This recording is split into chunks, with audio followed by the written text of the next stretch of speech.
one? Oh, not yet? Okay. I don't need to read the preamble, do I? That's just us. Good morning, everyone. I'm calling the budget meeting to order at 9:36. And the first thing is reading of the Territorial Land Acknowledgement. Before our meeting gets underway, I would like to formally recognize the traditional keepers of this land and specifically our neighbors of the Alderville First Nation with a formal territorial acknowledgement. We respectfully acknowledge that the Township of Alma-Calderman is located on the Mississauga Anishinaabe territory and is the traditional territory of the Mississauga Anishinaabe. The Township of Alma-Calderman respectfully acknowledges that the Mississauga Nation are the collective stewards and caretakers of these lands and waters in perpetuity, and that they continue to maintain this responsibility to ensure their health and integrity for generations to come.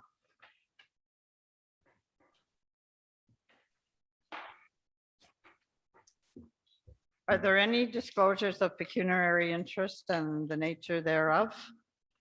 Yes, Sherry? Yeah, I would like to disclose a conflict of interest when we're speaking to Community Care Northumberland under the donations and commitment spreadsheet because I am employed by the agency. Okay, thank you.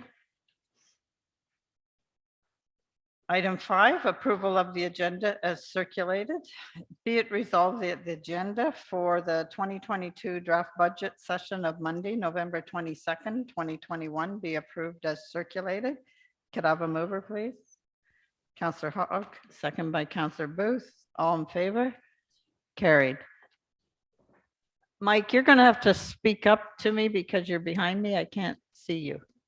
Okay? Okay, I will do. Thank you.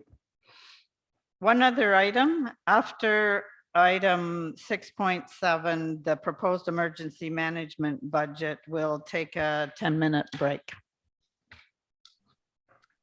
Okay. Carol, proposed donation budget, that's 6.1.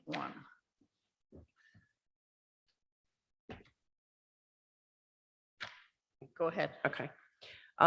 So as council is aware, we passed a resolution of a new way of doing our donations. We sent out letters to all of the previous year's recipients, and we received only 3 back, actually.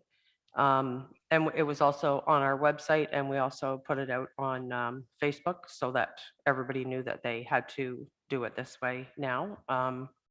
So we only received the 3, and the first one was the Grafton Horticultural Society, Grafton Green Thumbs, requested 350. Cornerstone Family Violence Center requested 2,000, and the Bridge Hospice, Warkworth Hospice requested 600. Okay, thanks. Do you want to go line by line? So nothing from the Legion? We didn't receive anything from the Legion. Okay, and they haven't been operating due to COVID, so I don't know whether they're having meetings yet or not. What's council's wish there?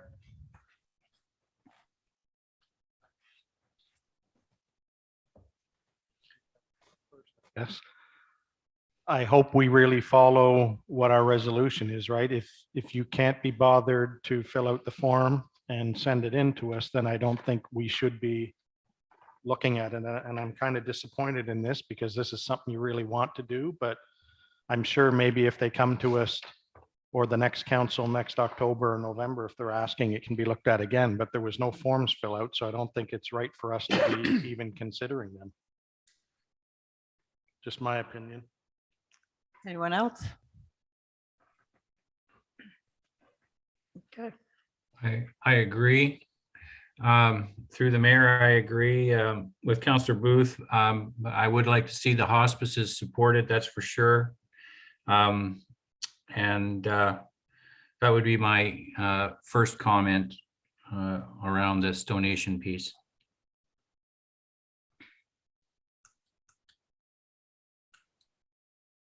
Okay. Deputy Mayor Gibson? Thank you. Through you, I am in agreement with both Councillor Booth and Councillor Phillip in that, you know, we've had some issues over budget time about determining, you know, the process and who was going to get a donation. And I think we were clear and set out that process, and we should be following it through this budget. Okay, so we've got, if we do it that way, we've got $350 for Grafton Green Thumbs, the Horticultural Society, $2,000 for Cornerstone Family Violence Center, and $600 for the Bridge Hospice in Warkworth. So those are the three that need input. Now, Yeah. also Northumberland United Way came and presented to council and they referred that to budget, but there wasn't a specific amount they asked for. Yeah. 2 months ago, maybe? Do you remember when she Yeah. came and talked Yeah. and we referred it to budget, but there was no specific amount that they were asking for. So I'm not sure what you want to do with that.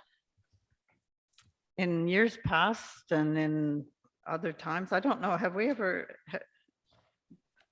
2015 and 16, we gave to United Way.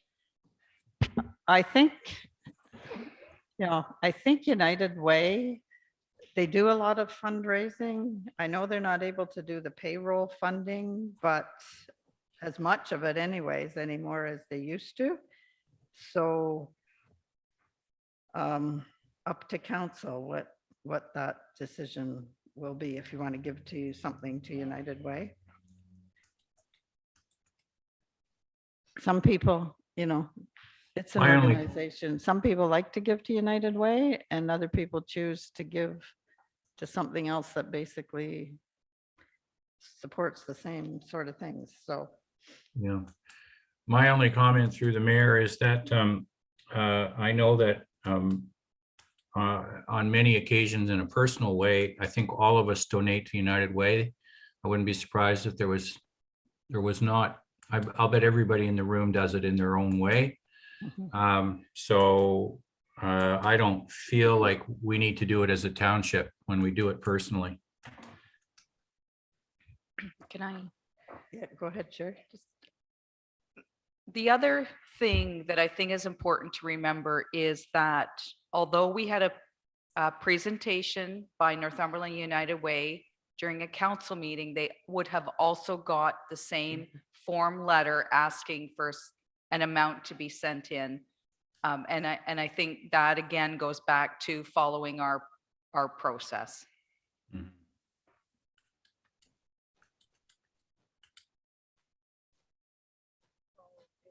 Stone 2,000, they've increased it 1,000.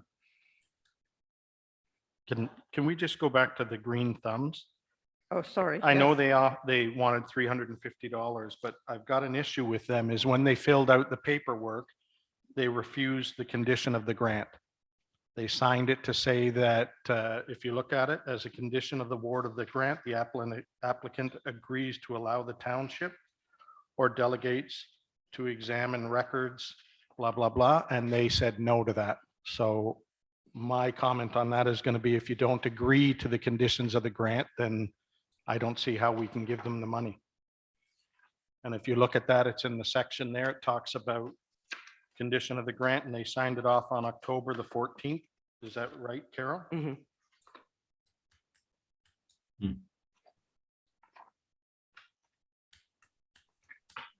So if we're going to follow the rules, I think that, it's pretty standard. The other ones, Cornerstone and everybody else gave us financial pages or whatever information. And it's not that we're really going deep into it or anything like that, but that's part of the grant and they refuse to do it. So I don't think that the Grafton Green Thumbs should get anything then.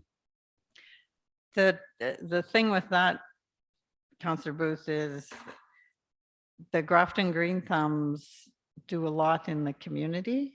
They do the front of this building as well. And they're basically, they're doing the work that we will have to have staff hire hire staff. Totally or do- agree, but I'm just saying that if we're following the rules that we have laid out, just because they're of value, I'm not saying their service isn't valuable, it's great. It is, but you have to follow the rules. You can't mark stuff out and say, well, we're not going to give you this.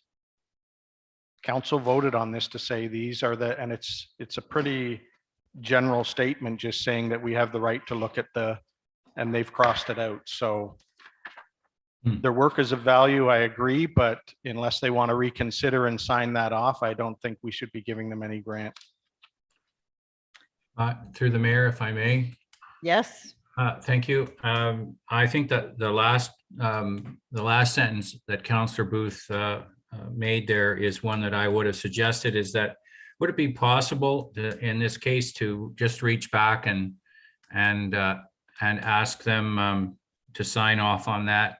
Because I agree, or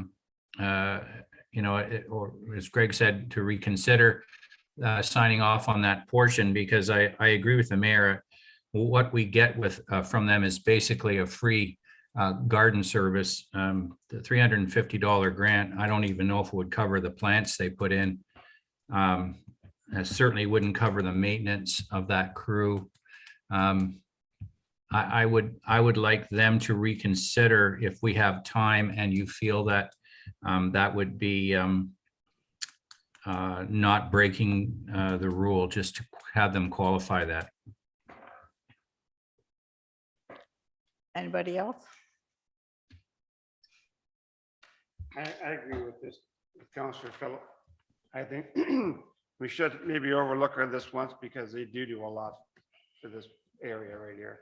Yeah, they're within the municipality and they've done a lot in the past. And if they will change that, not scratch that out, then, they could be asked to reconsider that in order to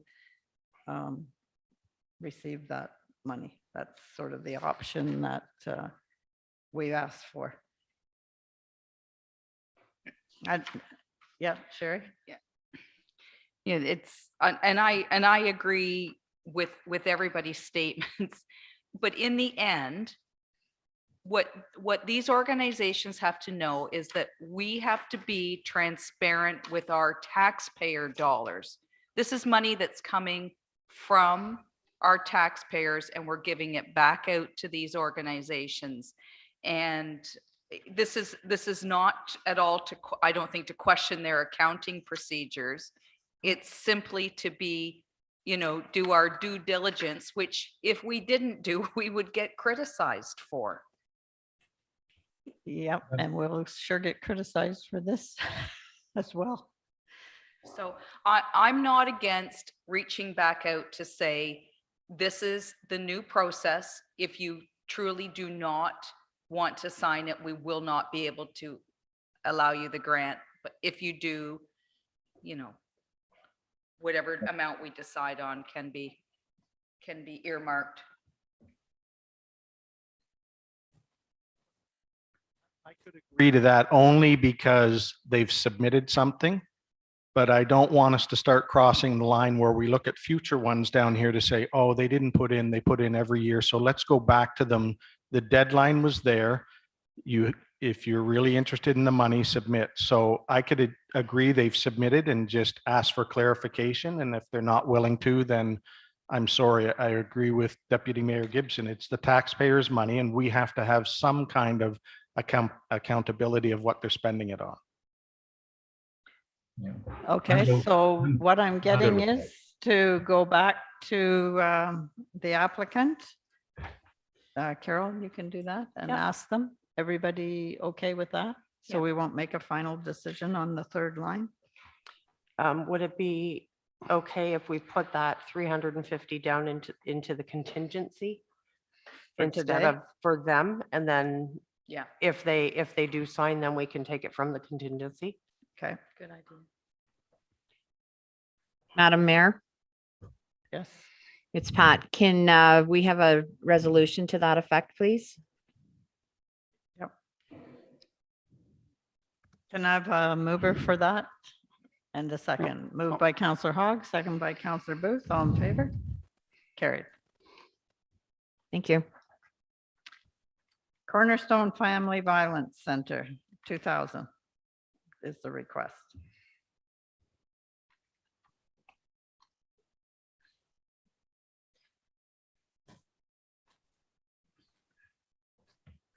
You, Mayor, perhaps to Carol. I think, don't know if you compare, like, they ask for 2,000 every year, do they Yes, not? And yes. we've just. And we've Mhm. lowered it, yes. Yeah.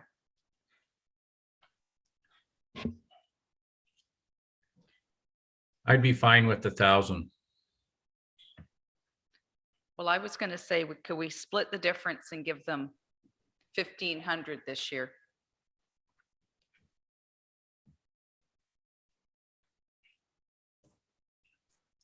Council's wish. Pat needs- Everybody looks at me. I agree, 2,000's a little high. If we're gonna split the difference, I'd say 1,000 would be fine. If they're putting in every year for 2 and we give them 1,000, I like their application. They filled out everything. They submitted all the financial stuff and that, so I would be okay with $1,000. We've given them 1,500 every year, but last year, and I think we were really conscious last year about, our expenditures. So that would be my argument for going back to 15, that, everybody is going to be struggling with costs in the coming year. How about 1,350 if the green thumbs don't come with their, It sounds like we're at an auction. I was just thinking that. I'm good either way, 1,000 or 1,500. I just like the fact that they actually filled things out. They did it the proper way. So, and that's what it's all about. So I'm good either way. I could be swayed either way, depending on what council wants to do. Okay, well then I need a resolution for Cornerstone. I will make a motion that we provide Cornerstone with the $1,500 donation for 2022. I'll there a second second? that. I'll You second second? that. Okay. Moved by Deputy Mayor Gibson and second by Councillor Phillips for 1,500. All in favor? Carried. The Bridge Hospice Warkworth, they've requested 600.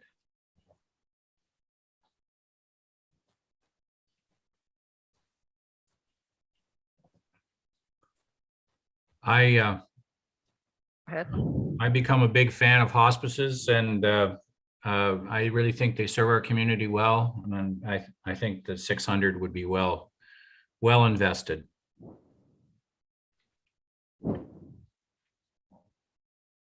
Any further comments? No. Okay. So we don't need a motion for that then if it's accepted, do we? As in the budget, or there's no change with this one, There's no council? change. I don't see any change. We're good? Are we okay, Pat? Yes, that's fine. You can just approve everything once you go through everything. Okay. Thank you.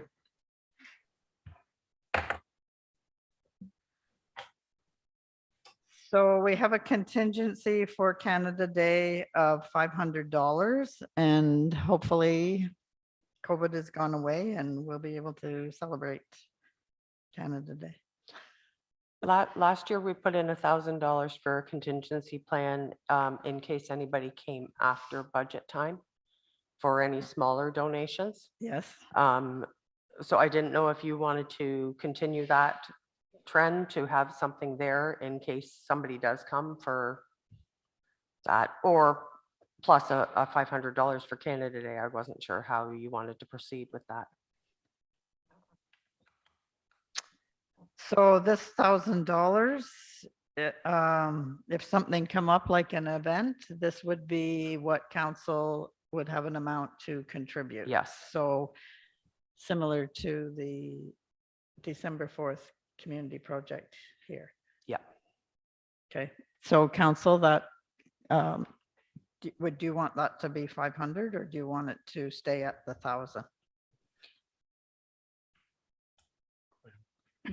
I think it's important that it stay at the $1,000 because we tend to get those requests through the year, those one-offs. The other thing is, I'm just wondering if that $500 for Canada Day isn't better off to be moved into the recreation and culture budget. That will be an event that they look after and I, rather than have it as a contingency from council to Canada Day celebrations, if it's just something that is included in recreation and culture budget as one of their events. I agree with that as well. I agree with that as well. I agree.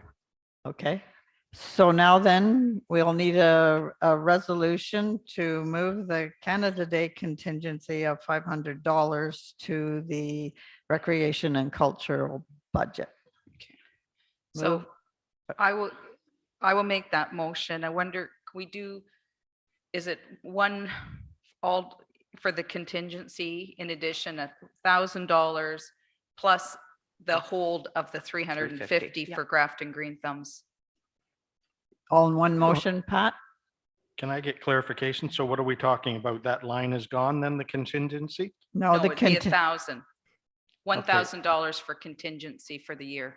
So I'd like to speak on that. If you look at council's budget, we already have $9,000 in there for special events that council decides for one-offs that people to come to us, and we didn't spend anything. I believe that's for the volunteers. I believe that wasn't that there was a volunteer appreciation appreciation that was completed before? that we weren't able to do because of the COVID. But Yeah, I I think think that's that's what it always was. been, though, my understanding is when they came to us, if anybody wanted some other stuff, we took it out of there and council decided. So I don't have any issue with the Canada Day moving it. I think that's a good thing that goes to the rec thing. I just think having a contingency is almost, you might as well just call it a miscellaneous. You're leaving it there in case. If somebody comes to us for Canada Day or other stuff or whatever, special request, let's take it out of the $9,000. Or we could reduce the $9,000. We could take that out of the council budget. So take it down to 8, put 1,000 in here for donations, If that's what- contingency. It's whatever council chooses. It's not going to make a difference on the bottom line of the agenda, but it's going to show. Yeah, and if that 9,000 was specifically for volunteer appreciation, I don't think it was ever our intention to hold it on an annual basis. No, it was I think- supposed to be once in a council term. Yeah. And I'm not sure if part of that, at that time, we were doing other things like the Canada Day And when That was other it. organizations came to us and asked us for a reduction in rent or this or that, we took it out of the 9,000 we used Yeah. to. So either way, like you said, Mayor, it's one or the other. I just think to make it cleaner is like we've always, if some special group comes to us and council decides that we want to give them $500 or something, let it be out of our budget, the 9,000 that we have, instead of putting it in for a donation when more than likely it's probably not going to be used, right? Okay. So now we're at removing $1,000 from the 9,000 of, the council's budget to here for contingency, plus the 350. And taking the Canada Day $500, moving it to recreation and culture budget. Or a simpler way would be to remove the 500 for Canada Day and to remove that whole line, the contingency, it would be gone. We're leaving it with the 9,000. Could I leave the 350 in there for the Grafton Green Thumbs? Yep. Okay. Yep. But that'll be decided, I'm sure, in the next day or As soon- yeah. two, whether or not.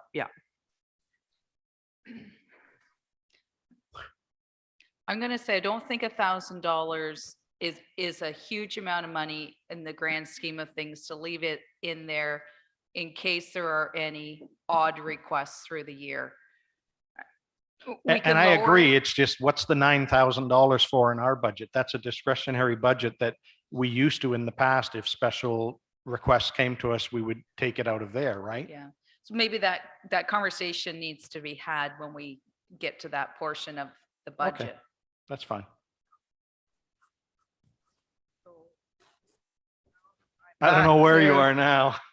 Yeah, I think I'm back to the Canada Day contingency going to recreation and culture's budget Yeah, and leaving the Grafton Green Thumbs in the contingency at 350. maybe what we want to do is say there's top it up at 1,000, which includes the Grafton Green Thumbs contingency, which leaves us with, $650 to play around with, That's fine. which may satisfy A group. everybody. Yeah, that works. Okay, somebody make that motion, please. I Sherry will- just did. I'll make that motion. And a second? Councillor Booth, all in favor? Carried.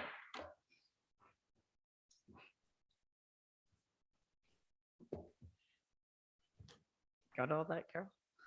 I got it. Okay. Now our commitments, they're straightforward, I think. Campbellford Memorial Hospital, that's an annual donation. Northumberland Hills Hospital, physician recruitment, annual. Northumberland Hills Hospital. We're finished with We're that finished now. with the 7 years, yes. That's last year, was the last year for it. And Northumberland Hospice Care Center, that's a commitment of $1,600 a year for 5 years. And that's the final year this year also. Yeah, and this year's final. I believe that's 16,000. Yes, So- 16,000. Oh, yeah, sorry. Okay. Comments on the commitments? Are you, Greg? I spoke about it last year. I guess I'll speak about it again this year, is the Campbellford Memorial Hospital. We've now donated to them $22,500 since they've been asking for this. I don't believe it's a commitment. There's nothing in writing. There was no agreement for it. It's a very good, thing to donate to and stuff like that. But my way of feeling is when it comes to hospitals and stuff like that, that is a provincial thing. So I'd like to see it removed, but I know there'll be strong feelings about that. I mean, we've just finished our donation to the Northumberland Hills Hospital, which was, what was that, 88,000 or something, or no? For the heart monitors? Yeah. 7 years at 14,286. Plus the county just did an agreement with the hospital that they're now going to give them, is it $1 million or something? No, Or 250,000 a year for 5 years. so, and that includes Campbellford. They get something out of that too, right? It's either 75-25 or 70 or 70-30. So I think we've given a lot of money, almost $23,000 to them. I think it's time maybe we wean them off of us. They're already getting the money from the county. So it's almost like the taxpayers are getting hit twice. They're getting hit at the municipal level, they're getting hit at the county level, and these people are supposed to be getting their money from the provincial. Go ahead. Deputy Mayor Gibbs. I'm actually in agreement with Councillor Booth because I think it's important if there are specific requests from the hospitals that they come to us with the specific ask, not just a continuing commitment. And if indeed, this is just something that's been repeated year after year and we've just continued to do it, it really, I'm not so sure it's really a commitment. It's more of a donation. And I would agree that, it's probably better suited up to our residents to decide where they want to direct their donation dollars to.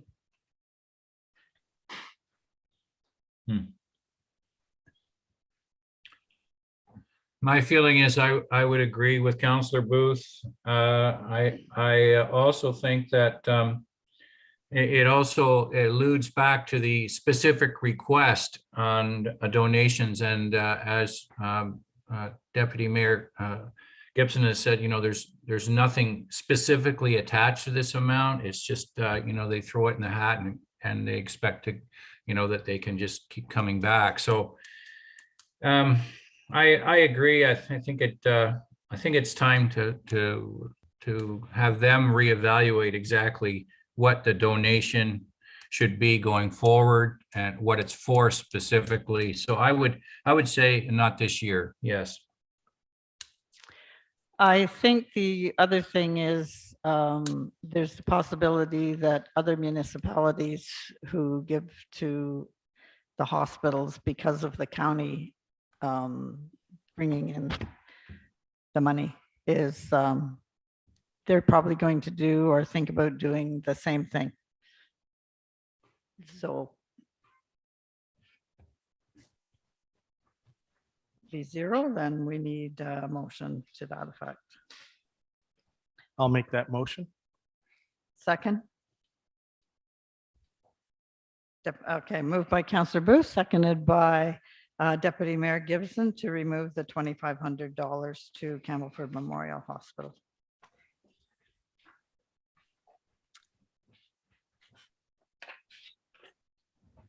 So where are we at now, Carol?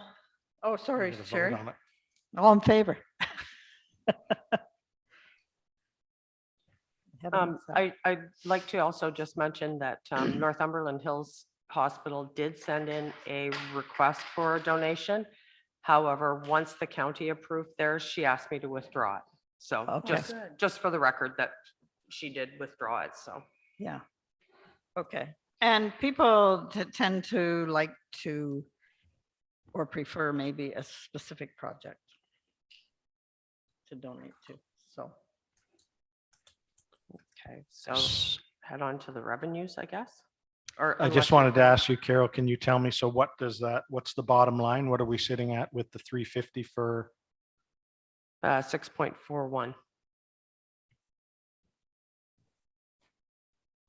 Donations and commitments, and it's not gonna be Total donations and commitments are 25,200, 25. 25,200. And that's including the 350, right? Correct. That's the 350, and that contingency has $1,000 in it, and the 350 is for the Grafton Green Thumbs if they sign off.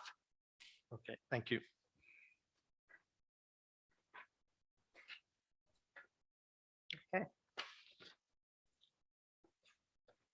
Next item on the budget is the proposed revenues budget, which Carol's going to walk us through. Yep, I haven't put in the taxation amount yet, as that's usually the last thing that we do once we get the rest of the budget done. It really depends. Supplementaries and adjustments really depend on what happens during that year.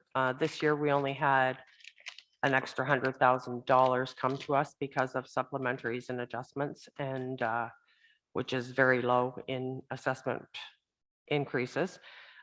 They have decided they are not doing the assessment increase for another 2 years now. So that is going to be another 2 years of harsh budgeting until 2024 should be a really good year, because I'm not sure how they're going to do it, but they've eliminated a whole 4-year program part. So I don't know if they're going to jump up to the newer assessments, but anyway, we know how high housing prices are now. So I imagine in 2024, it's going to be a huge jump. There's going to be a huge assessment jump. But until then, it's really hard to try to budget these things because we don't know what's going to happen.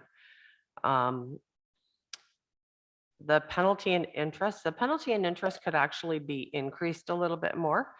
It's just that we've got a few of the properties that are in tax sale now, so they may be gone next year. But everything else is relatively the same, not too much different.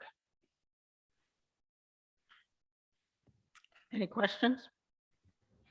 Comments? No? So that one's pretty straightforward until we get the taxation. Mhm. Item 6.3, proposed council budget. Go ahead.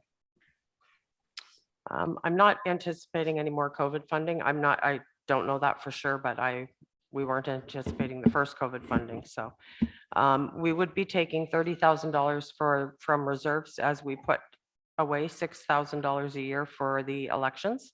So we would be pulling that from in order to pay for the elections.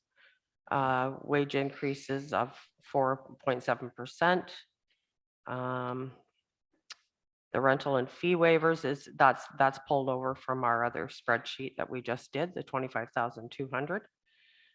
Special events, what did council wish to do with that? Do you wish to lower that, or do you wish to leave it at 9,000? That's where we took the 1,000 into the contingency, isn't it? Yeah. So we need to. Do we know what that actually, the 2,800 in the 2020? I don't have it right here, but I believe it was waivers and different things Yeah. that we did for different organizations. I honestly don't see a need to put that in there, to hold that. It's a lot of money to, when we can't justify what we're actually going to spend it on. I would agree. I to think totally take it out, or do you want to reduce it lower than the 8? Because something for sure will come up. Well, if it's going to be in there at all, I think it's in there as $1,000. Was this also part of staff appreciation? I don't think 1,000 is high enough. We never know what's. good question, Troy, though. Was that part of staff appreciation? I thought staff appreciation came out of this account line a few years ago when we did it. Special Yeah. events. That's what Special I'm events. thinking. That was Because right. it was- last year's, but before that, historically, that's when groups came to us and asked for reductions in rent or stuff like that. And it was to hold council to task that it has to come out of somewhere. We just can't. I mean, I would agree with Deputy Mayor Gibson. Maybe it doesn't have to be that high. It's probably good to have a little bit. Like the mayor saying, in case somebody comes to us and because it's easy for council to say, yeah, you can use that for free or that, but it's got to be accounted somewhere. Yeah, because if a group wants something for free, it's coming out of the council expenses. How about if we had it at 4, and because 1,000 of that is gone to the contingency fund, so it really leaves you $5,000. 4 in this one and 1,000 in the commitment one, if that's okay. That's cutting it back almost half. Or do you want it gone completely? Then there's no. I don't think it should be gone. I'd like either 4,000 or 4,500. It's like an insurance. If we are going to provide appreciation, either some sort of a celebration event or gift for staff, I think that needs to show in a separate line. And if it goes there in special events, we want to make sure that we leave, probably at least a couple $1,000s in there. So I'd be okay with putting it down to 4,000, maybe even, 3, if you don't want to get rid of it.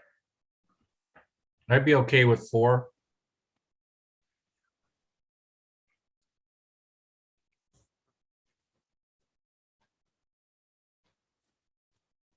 Need a resolution. I'll make it the resolution, if Pat can help me here, to reduce the contingency. Special the events. The special events fund to $4,000, given the discussion. Second. I'll second that. So moved by Councillor Phillips, second by Councillor Hogg, to reduce special events from 9,000 to 4,000. All in favor? Carried. Can we go back just a little bit, Carol, to the telephone, fax, and cell? Yep. Is that basically, it's not covering fax, so I'm guessing It's it. covering the cell phones So and I'm not even sure what else is in, I'd have to look. Okay, so I just wanted council to note this because in future, when we look at the other ones, I want to try and get a standard, because looking at the cell phone expenses for other departments, we're all over the place. So here, if there's 5 members of council, that's $700 a year roughly for our cell phones. When I'm looking at some departments have $1,500 and there's 1 cell phone. So I'm hoping to standardize this when we start to go to the other departments. And I'm going to be asking them when I see their cell phone request is how many cell phones is it covering? Because I think our cell phone that we have for the counselors is probably the same as all other staff. I would think we should be getting the same deal, right? Yes, yeah, it would all be the same deal.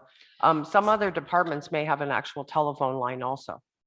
Okay. Like, so it, like you said, that some of them seem to be more, some of the other, like the roads department, they have cell phones, but they also have a phone line in their office. So that all goes into the same. Yeah, I'm looking more at like building or bylaw. Okay, So I'm not sure where their telephone bill would come from. I think it would be admin for the we building. do, wouldn't it? we take that from Okay, admin. so that's something I phone want to bill look here. at is why theirs would be almost double. Okay, So do we need to be building into the 2022 budget, the purchase of hardware for new council coming in It's for in cell here. phone? Not for cell phones, I've got it for And computers. IT, yeah. But I didn't have for cell phones. I didn't know how this, it seems like some of you have cell phones and some of you don't. So I'm not exactly sure. I have in the past done it in a way that council got paid a certain amount a month for To offset. to offset cell phones and internet and stuff like that. We could look at that if you'd like, or I'm just not sure how you're gonna want to it- do it next year. I mean, just speaking for myself, I think it's a better system if you can be reimbursed for the expense of your cell phone and internet, because everybody will Instead of want, carrying two. yeah, who wants to carry 2? But it, if you're using your own cell phone for personal and council business, then you've also got to know that there's that confidentiality issue with That's the one having- issue Yeah, that people steer away from that. Yeah. In my previous employment is you have to be very careful, because if you're using your personal cell phone and it's being paid for, then typically all your communications, including your text and everything, can be looked at. absolutely. I think that's a huge consideration. I would For us. rather see a standard. If we're saying it's $700 per person, per employee, then I want to see that through all the other budgets that it's $700. I think that, and it also depends on long distance, like if they're out and they have to, if they're long distance, like, I mean, I know different places around here are long distance.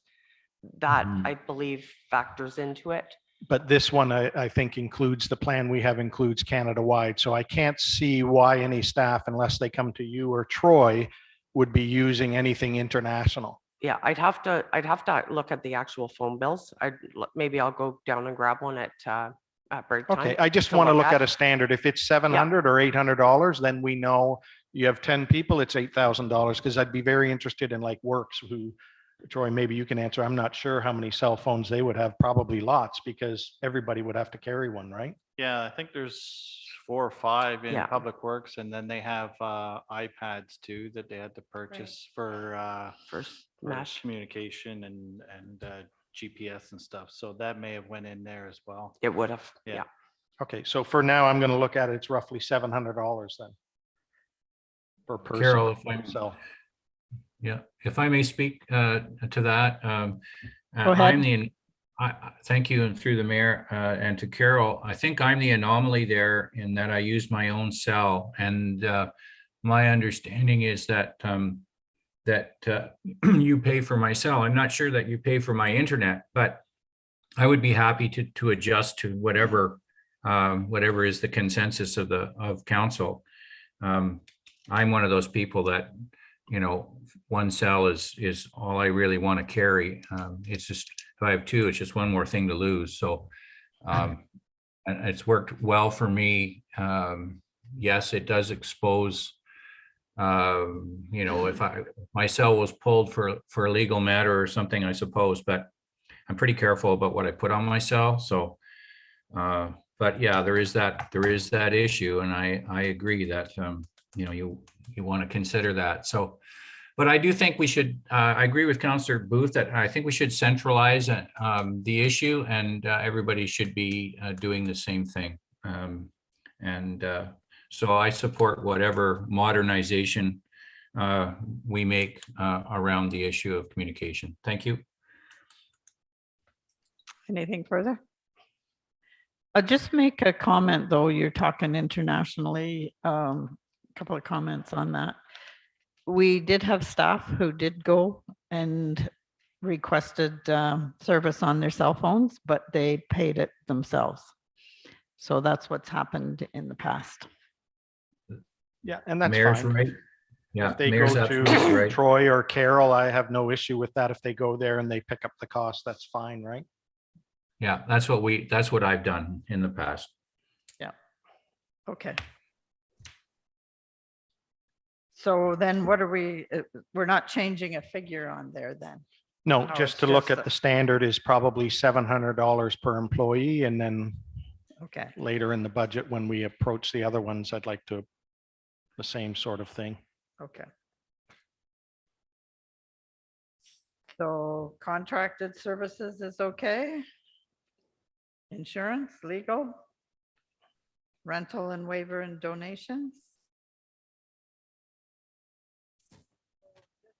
21 actual legal will be higher than that by the end of the year. Correct. Okay. Rental and fee waivers, the donations, 27,550. Do we need to change that at all? No, that is the amount that we had in the other one. So Okay. it'll be 25,200 now, right? 25,200 is what it was on the donation slip, 25,200. Because that just pulls off my donation one. Okay, And we reduced the special events. Yep. And the other thing, like I've got $30,000 in for the elections costs. I put it in contracted services, but it may be partly wages, partly other stuff. I just wanted to put a sum in there, and that is being all pulled from the reserves. And we'll put 6,000 back in reserves this year for the next election. It works out well that way, because then when we put it in all the time, it's paid for by the time we're finished, ready to go. I put in integrity commissioner expenses. I put in 5 because of previous 2 years ago. Last year wasn't as bad.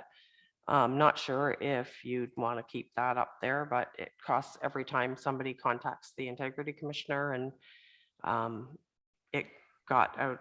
2020 was a bad year. It was $6,166. And then the election contracted services, that's the annual contract that we pay for the data fix. And then I put in for council computers for the new council next 2022. We'll have to get new computers for everybody. So okay. I wanted to ask a question about subscriptions and memberships. We didn't spend quite as much last year. no, we didn't spend as much this year, 2020, as we did in 2021 as we did in 2020. Is that just because, mainly because of COVID, or I'm not we just sure. reduced it? I don't believe we stopped any of our memberships. Did we stop a subscription? There was something. Recall any. I think The policies world, subscription, we don't get the magazine anymore. We get it online. So that's that would have probably been- part of it. Okay, Because you have to pay for every time you get a written. And I believe we canceled the subscription that was the policies. I can't remember what it was called. Can I ask a question about that too? Mhm. The subscriptions and memberships, just looking through the budget over the weekend, we have 11 departments that have this budget line. And we're spending almost $31,000 townwide on subscriptions and memberships.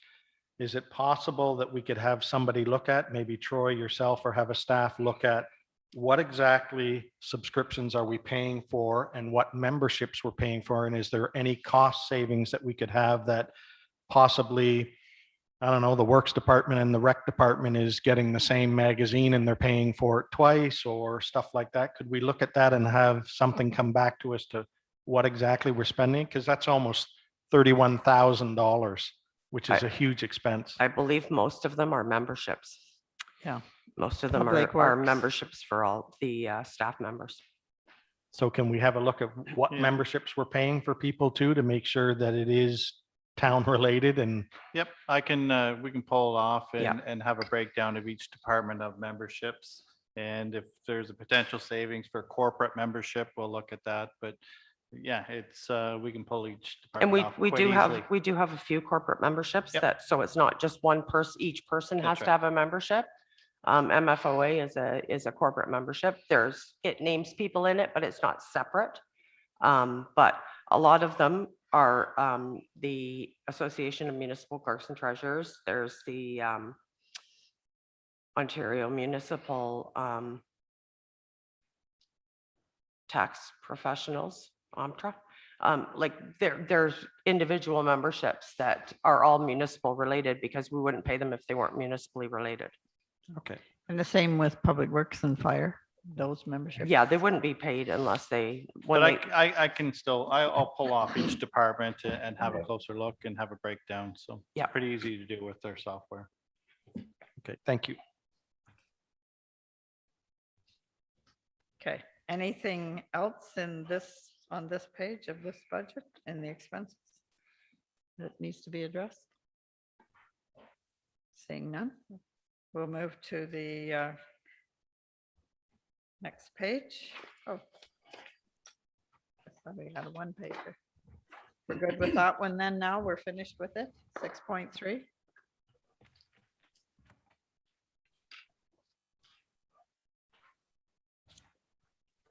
The next one is proposed administration budget, 6.4.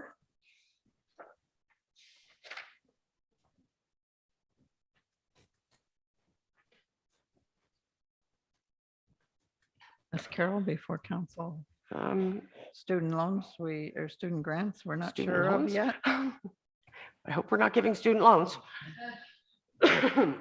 Student grants, I don't know if in admin, we haven't asked for a student in the admin department for last couple of years. So I didn't put anything in there. I wasn't sure if we were going to wanted to get one or not. Is there a place for one or a program for one that you're aware of? Not, I don't feel the need right now. I think as today and tomorrow goes on, you'll hear about summer students and maybe we can come back to this or whatever. Maybe like a dual role if need be, but right now at admin summer student, I don't see anything right now. For admin? Yeah. Okay. I didn't put anything in for sale of land because I didn't know if we were going to look at surplus land in 2022. And I didn't pull anything from reserves. The cost recovery is part of the library dollars. Now, with the RFP we got, which we were supposed to look at too, they split out the auditing for for the township and for the library. We've been charging $1,300 for the audit, and it's actually $3,000 that they charge us for the library audit. So Annually, 3,000 $3,000, yeah. for just the library and the rest is? And the rest is the townships. Okay. So that's it for budget. There's not, for revenues. The investment income is down because we're getting 1% on everything. We're not getting very good return on money right now.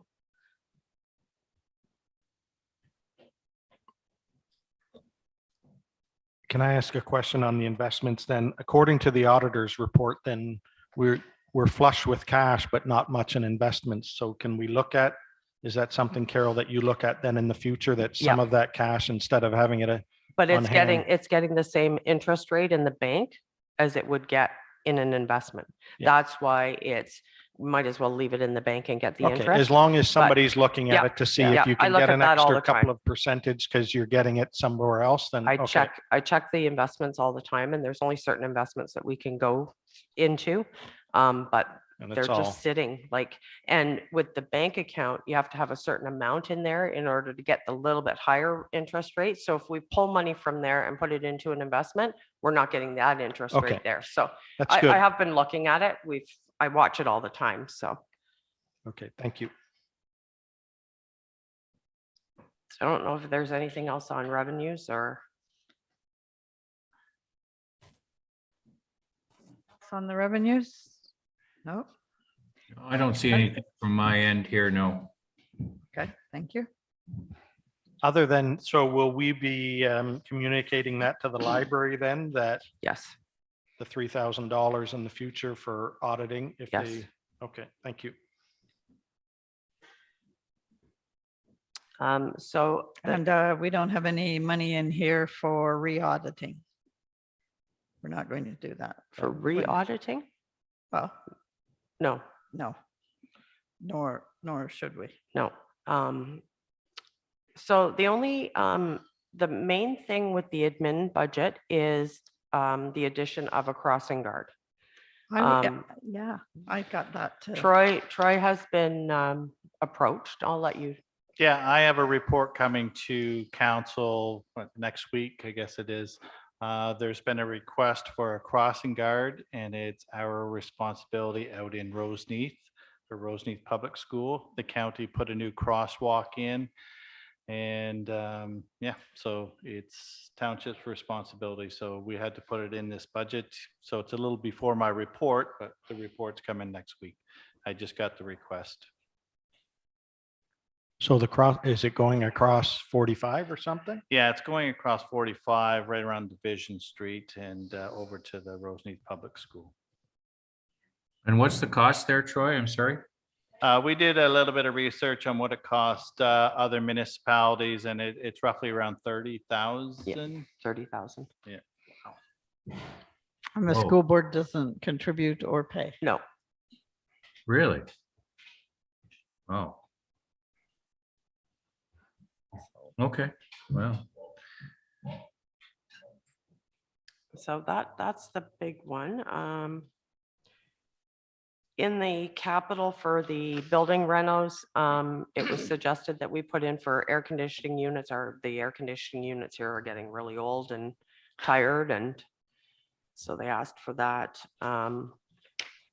Computer equipment and office equipment, just for replacement computers, and I believe there's a couple filing cabinets that are needed somewhere. I think that's what that one was for, so. So this is actually, this budget has actually increased by about 4% from last year's budget. Can I ask a question about those two, the capital admin building rental? Mhm. So we had Carol $6,000 this year and we spent double. Because we put the furnaces in, we pulled it from reserves. Okay, There was a resolution for that. okay, good, thank you. And the other one was we have $5,000 for office furniture and equipment. Mhm. And no, we're good on that one. We then. didn't spend, yeah, we only spent Good. 671. Okay, that's it for those two. I do have other questions if we're going back to the start. Go ahead. The first one is the admin conference training mileage and meals. We have 13,000 in there, 15 for this. Can you tell me, so how many people does that cover? Because I'm looking at another, trying to standardize something that conference mileage. In mileage and admin, these- how many does it cover? Yeah, It covers all of the CAO clerk staff and all of the finance staff. so how many is that? Um, 6, 7, 8? 6, 7. Okay, so we're looking roughly $2,200 per person or something. Okay, I'm not questioning that. What Yeah, what yeah. I'm looking at is other departments where I look at where they have one person in there and they're asking for $6,000. And it's got to be fair to all employees, including the public works. When I look at theirs, that they're historically really short on training dollars. And I don't want it to be just because of what department you work at or Yeah. what job that, you know, training for advancement, and that should be the same for everybody. I think it also depends on, like conferences are in there also. So some conferences are way higher than other conferences. So I think, I know in the past, we had a policy that you went to one conference a year. That was it. And you picked the conference, but you went to one a year. And then training dollars were, if you had the training dollars in there and you agreed to allow somebody to do the training, then that was fine. Yeah, and that's what I'm hoping for, is that the manager now has to manage those dollars to make sure who they're sending to conferences or Mhm. stuff like that. And Okay. of course, there haven't been any in the last couple of years. So No, it's been virtual ones that are way cheaper. yeah, and some of them may continue along with that, Mhm. especially if True. they're short conferences. Yeah. But council had a budget to go to 2 conferences a year if you chose to go. Yep. And if there was a third, you had to have council approval to attend. So, Okay, my next one would be under telephone, fax, and cell. We've talked about it a bit. There's 13,500. Could you maybe get back to me, Carol, with how much of that is cell bills? I'll bring the cell bill up when we have a break. Just not really the bill, just if it's 5, 6 cells, I'm not sure. And just to make sure that we're budgeting $700 per cell, because like you said, we probably do have a fax here. We have 2 faxes. We have the telephone lines all in. So those are Yeah. all part of that. So could we have a breakdown maybe Yep. when you get a chance, just what it is? That way I can Yep. compare the cells. Yes.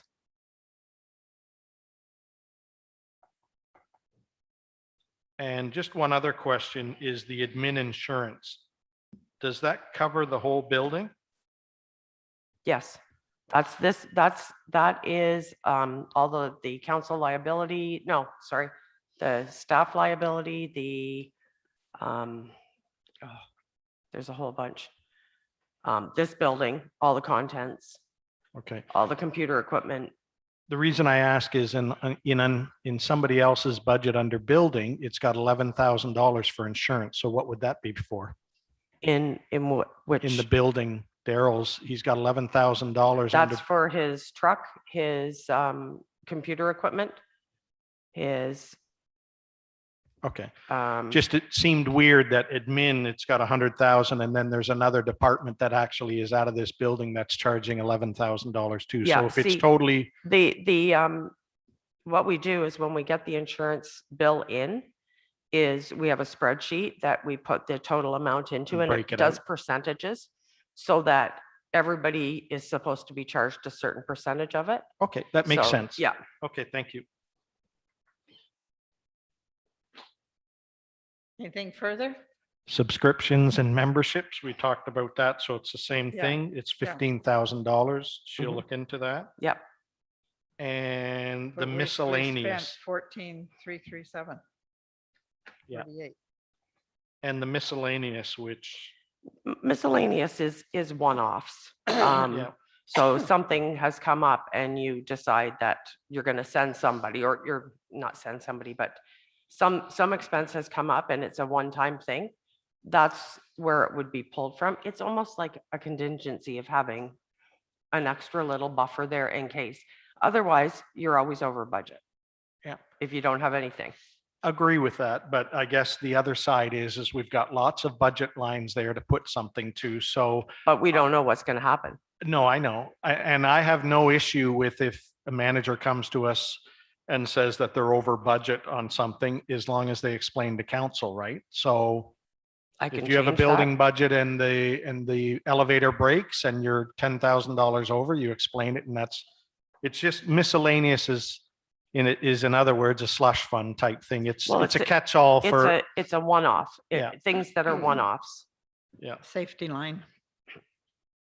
I'm just wondering whether the safety line has to be $5,000, but that's Or- just my comment, and I'll make the same comment with all the other budgets. When I see that they have a miscellaneous in there, we did try to get rid of that with the community centers and that, to say, you know what? You've got, make up a line, put it budget to that line instead of having a safety line out there, right? But, okay. And that's it for me. So what's council's wishes on that miscellaneous then? Do you want it reduced? Council? I don't think it takes much to spend $5,000 these days, doesn't. so I'd be more inclined to leave it in the budget. Except if you look historically, we spent $108 in 220 and so far $600. That's a huge miscellaneous, but I'm fine with leaving it in. I mean, staff still has to answer to what they put to that, right? Mhm. And remember too, that at the end of the year, if it's not all spent, it does go back into the reserves.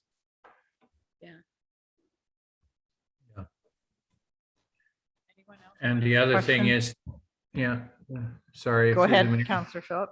Yeah, and the other thing is that $5,000 aligns with what staff can spend without council approval, correct or not? Yes. Yeah. I'm okay with leaving it there. Any further? I'm good too with that. Okay, I'm wondering about advertising. It seems to be high every year for what we spend. So this fall, the flyer that's going out isn't going to be mailed. It'll be put out in places. So we don't have a mailing fee for that. What do you think on advertising? 2,500 was spent in 2021. I'm okay with leaving it, but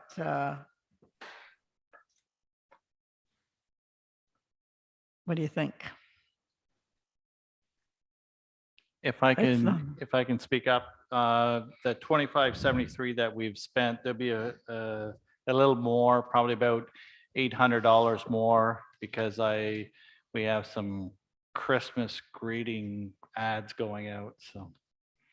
Oh, on the- okay. On the radio, so that the actual will be 2573 plus about $800. Just so council's aware. So the cost of doing that flyer then isn't in that 2,500 yet.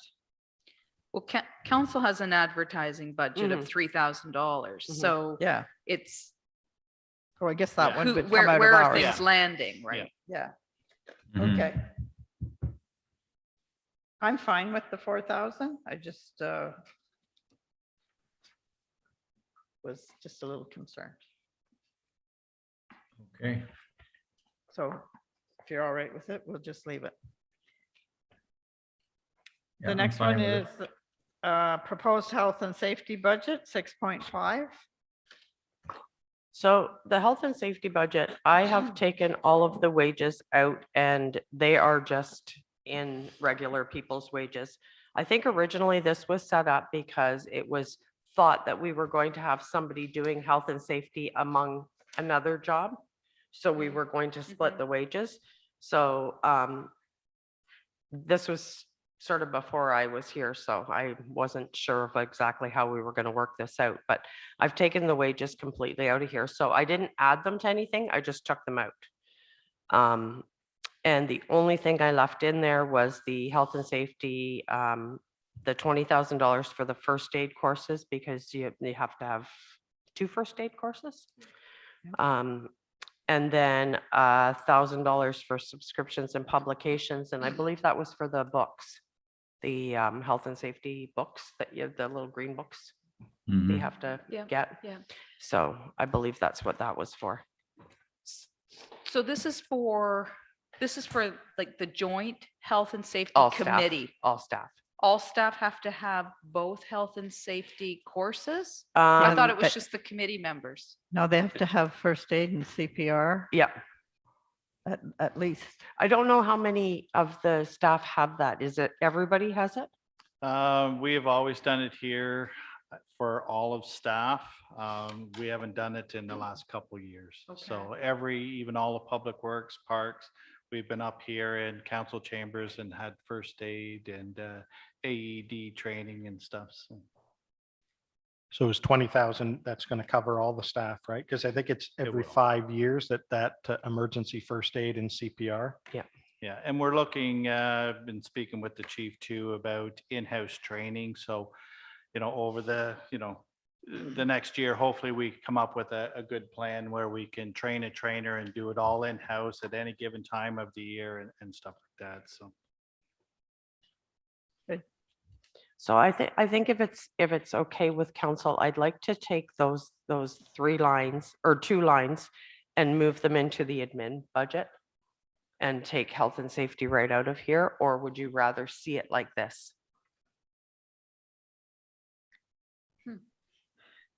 I mean, this way it's separated, so you know that it's just for health and safety, but But we could have a health and safety line yeah, in the Yeah. admin Yes. budget, which, I don't know, probably makes more sense to put it in the admin budget. That is a requirement of our staffing model. yeah. Yeah. I'm okay with that. I'm okay with that as well. I mean, everything else is zeroed out. I think it makes Mhm. good sense. I would be sliding it over to the admin budget myself. As long as you keep it separate, because if you look at it, I don't want the $1,000 subscriptions to go on top of the 15 and then it gets No, bigger. I'll leave it as health and safety. Yeah. But I'll just put it into the admin budget so we don't have to have this separate health and safety budget. Yeah, makes sense. Okay. Everybody in favor of that? Yeah, Okay, Pat will make me do a resolution. Can I have a resolution to move this health and safety information, those 2 lines into the administrative budget? So Moved by Deputy Mayor Gibson, second by Councillor Hogg. All in favor? Carried.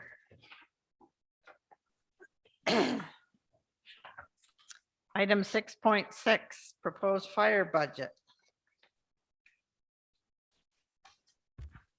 Dave's on, so. Morning. Good morning, Morning. Dave.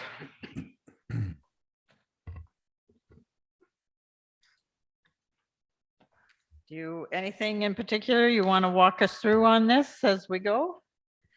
I can certainly walk you through all of the highlights if you like, and then we can come back at it. Okay, 1 second, please. I guess one of the biggest highlights that's going to affect you on the revenue side, we've increased the revenues, so cost recovery, from 10,000 to 60,000.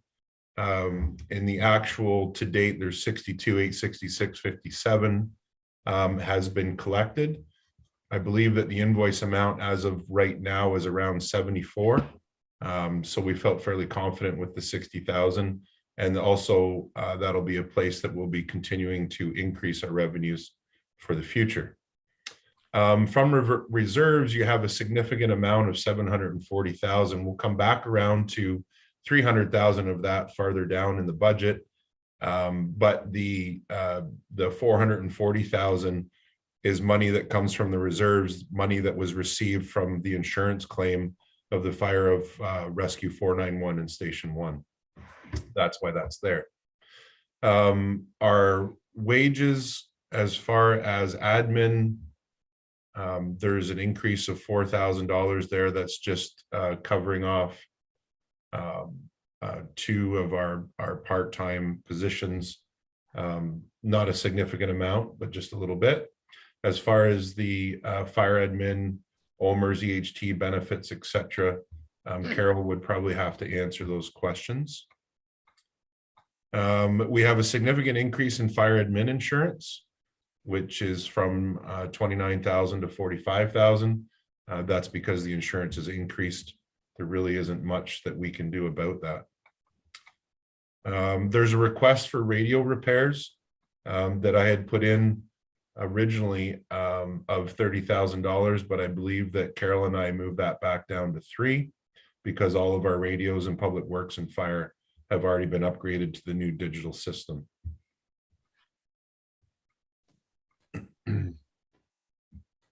There is an increase of $45,000 in the volunteer firefighter wages as a highlight.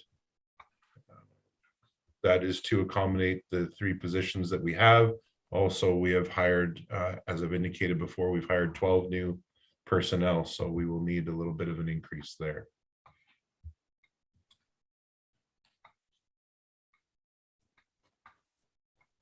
And then there's other stuff, fire prevention, an increase in materials and public education materials.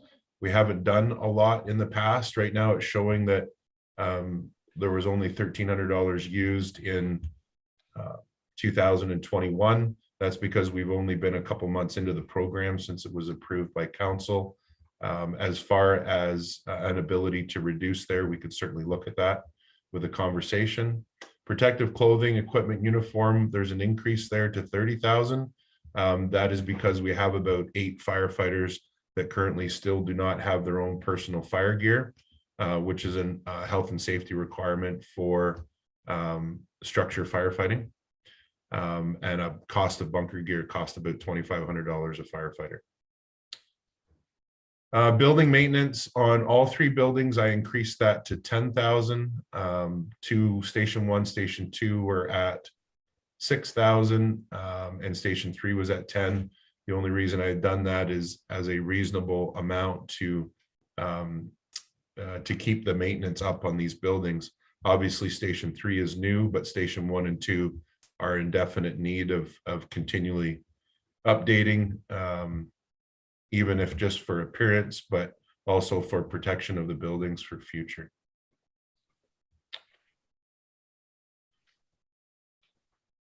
We can skip right down through the bottom now through all of the apparatus. Those amounts are minimal. We get down into our capital.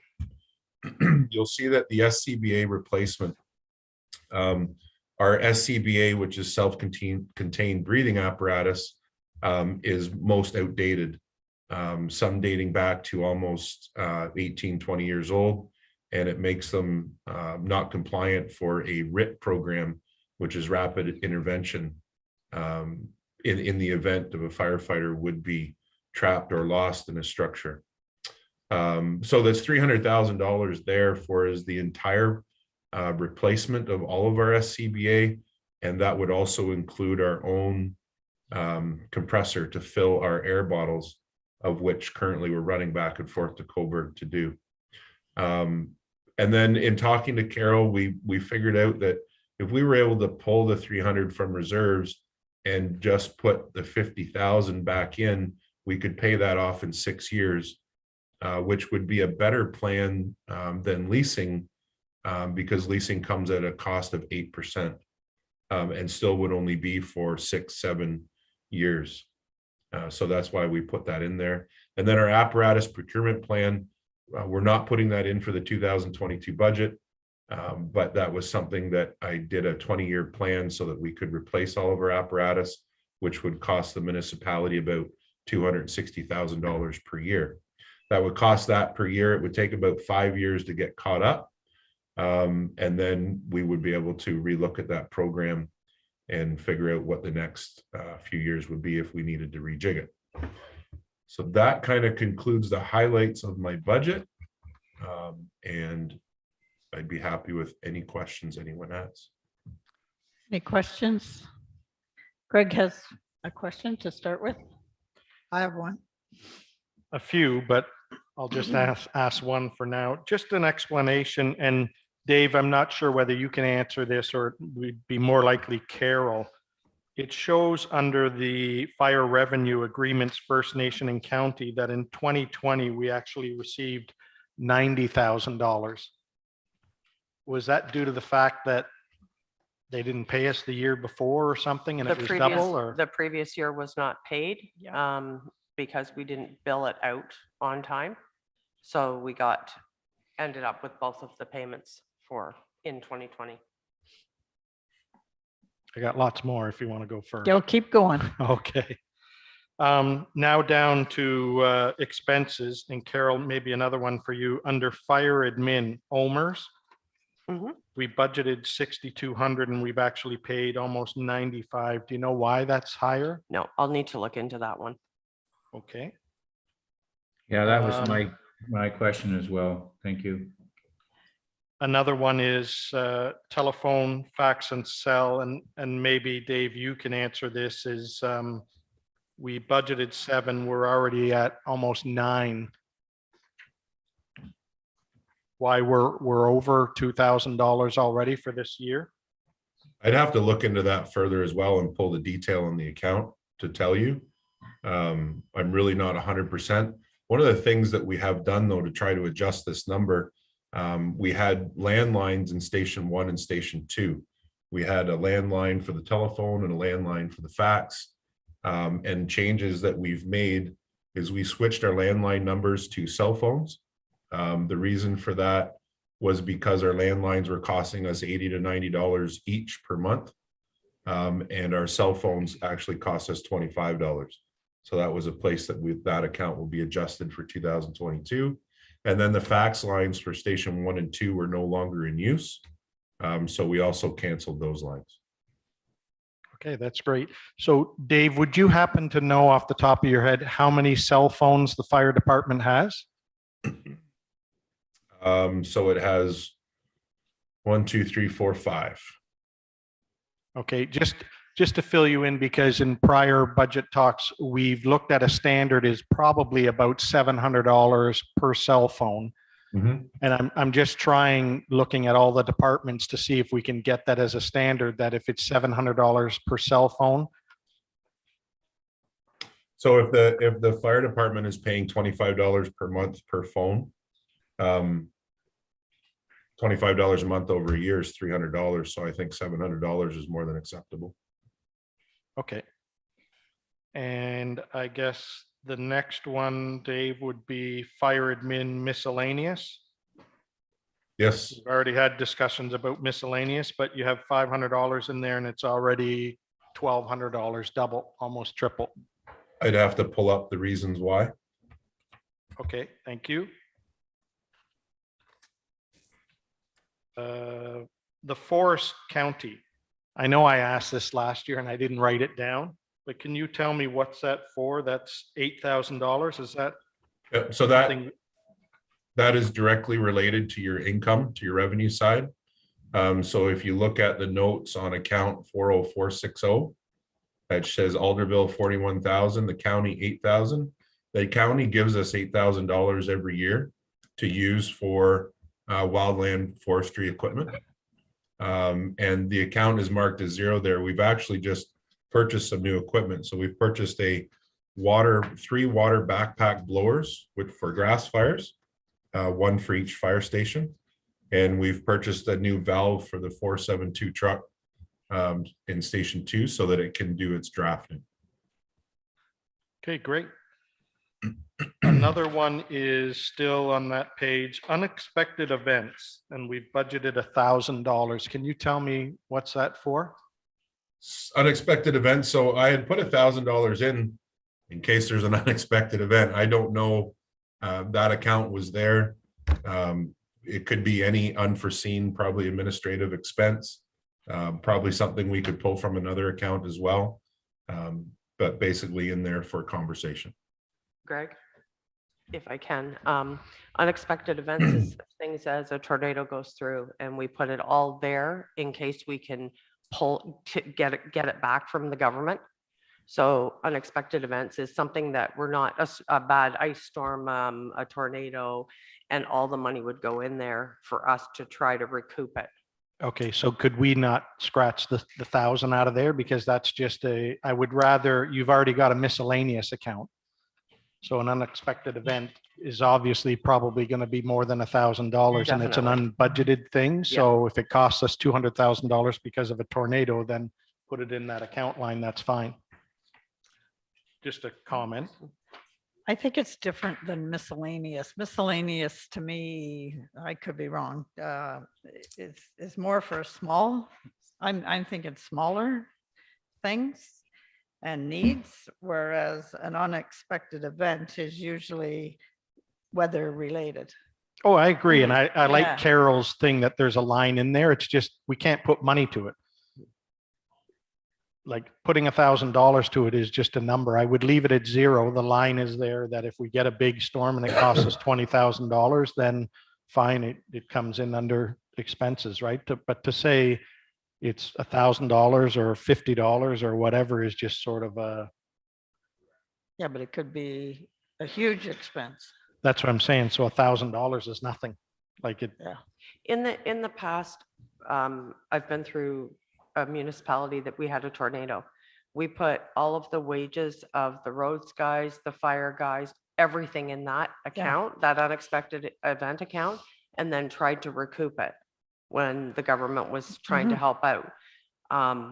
That's sort of the reasoning for that being there, is if something happens, ice storms, like all the Oh, weather I events know, and I stuff. agree, because we've had some dandy storms over the years where all that. And if the fire Staff guys and have to Public be out Works all were day pulled. and the Yeah, roads yeah. guys and all that have to be out. then We should have that maybe for Public Works too, because We could. when we had that ice storm a number of years ago, I think of 2014 or 15, it was a lot of work trying to pull this Mhm. together. So I like that idea for. We can Public Works definitely as put well. that line in Public Yeah, Works and also. just keep it at zero, and And I think we applied for provincial funding Yeah, over we that did, and we and got it. we got a lot of money. Yeah. Got Yeah. it back, but it was a lot of work trying to get those numbers. So if Public Works has that same account line, we just goes right into there. So it's a good idea. next one would be on the next page under protective clothing and uniforms. Dave, maybe you could explain why we budgeted 12,000 and we've spent 21,000 this year already. There was some, there was new fire gear ordered prior to my arrival, which had a fairly sizable price tag to it. And the other thing with protective clothing equipment falls into our SCBA. We've been spending, it was, to my surprise, I guess, $10,000 a year to keep our old SCBA in service. That was a company called Canadian Equipment, Safety Equipment, that was servicing these packs. So a couple things were brought to us that we weren't quite aware of when I first started in the position. So something that we have identified that we have a bunch of equipment that we do need to purchase, which also explains why the increase in that account. Okay, thank you. I have a And- follow-up on that, if I may, Greg. Yeah. This looks like it could be a one-time cost, Chief, is that, or is this something that we would be incurring regularly? So estimated for safety protective equipment, clothing, on average, about $1,000 per member per year, which would be an ongoing expense. The SCBA purchase is something that comes out of capital. So as far as our protective clothing and uniform goes, that falls under gloves, helmets, the rudimentary stuff that wears out or can wear out fairly quickly. That will also be fire boots, all that type of equipment. So we also have a bunch of our firefighters, mostly in Station 1, that have never had a uniform like I'm wearing. So we call that station wear. Also, it would come down to things like a winter hat for being out at a traffic accident that has our proper embroidery on it, that we're looking as professional as we can be, as opposed to somebody showing up and continuing to wear their Elmer Fudd hat. Just an example. Yeah, so some of those costs would be one time, like the the uniforms like you're wearing, I would think they wouldn't be replacing those every year. No, you get a couple of years out of them for sure. Yeah, yeah. Okay, that clarifies my question. Thank you.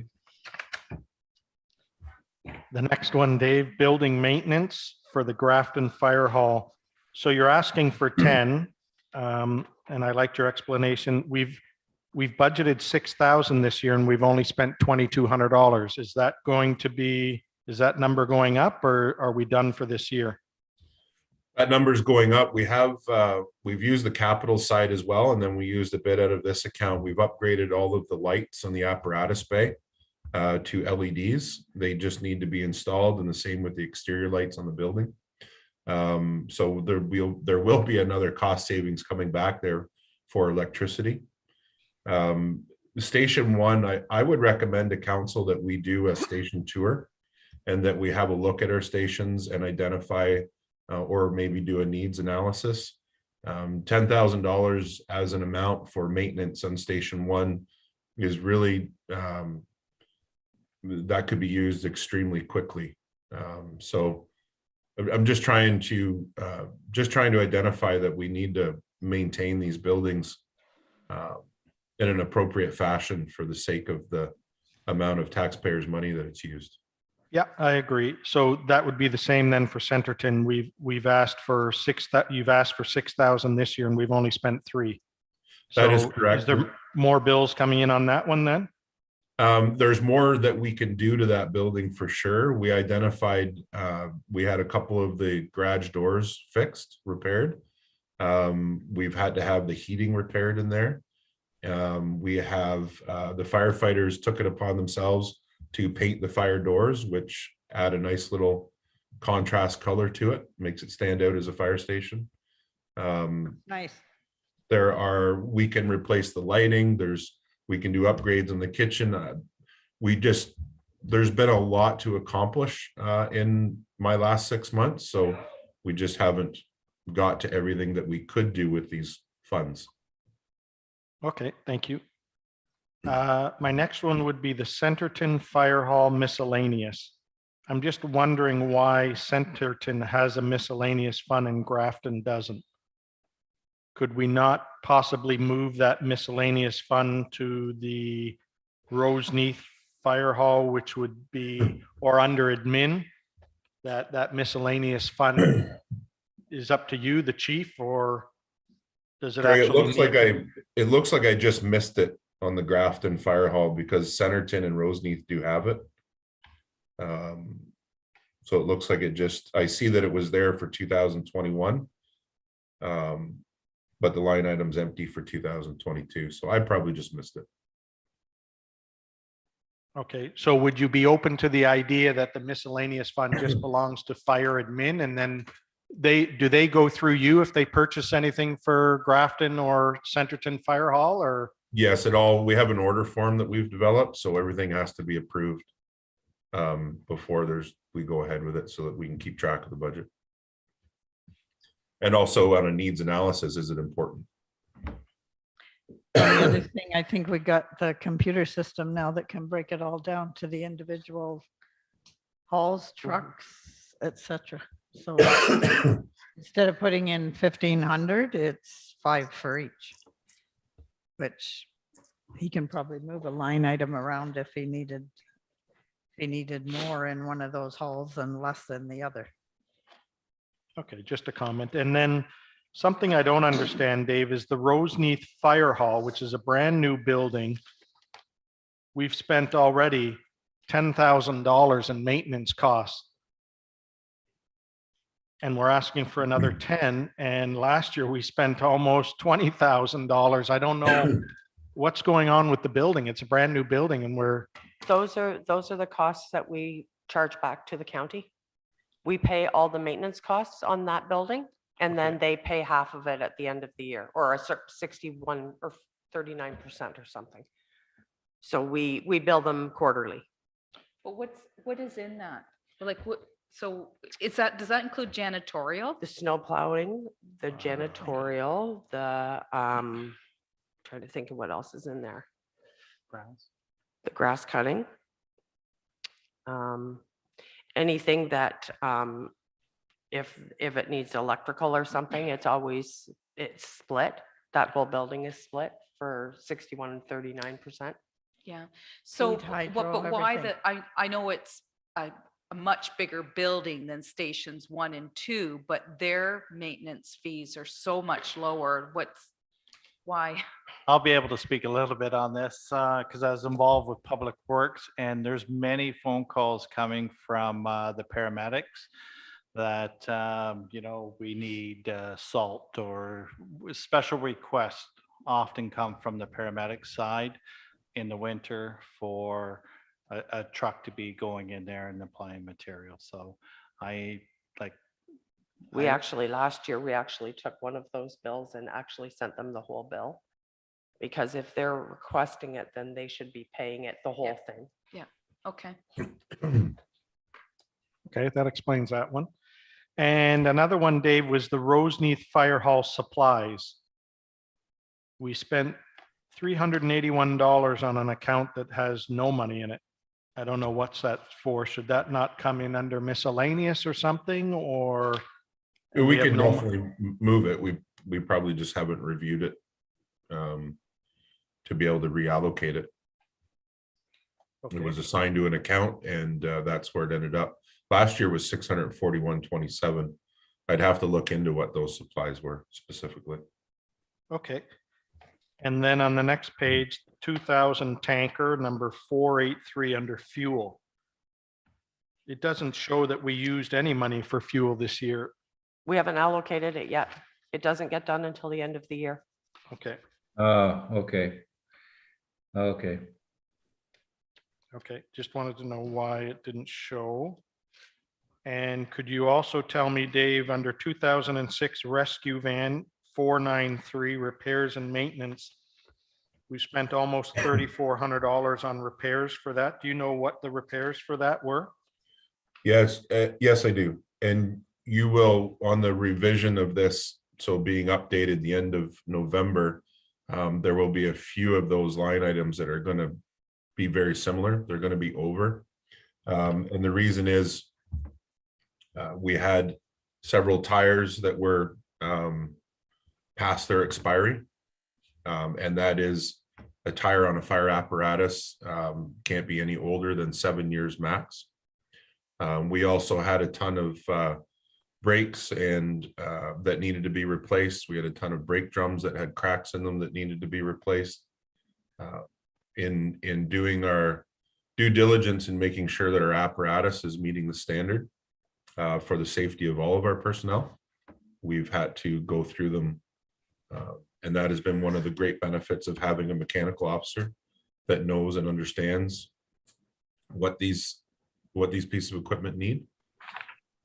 So when this gets updated, there will definitely be an increase on a lot of those items.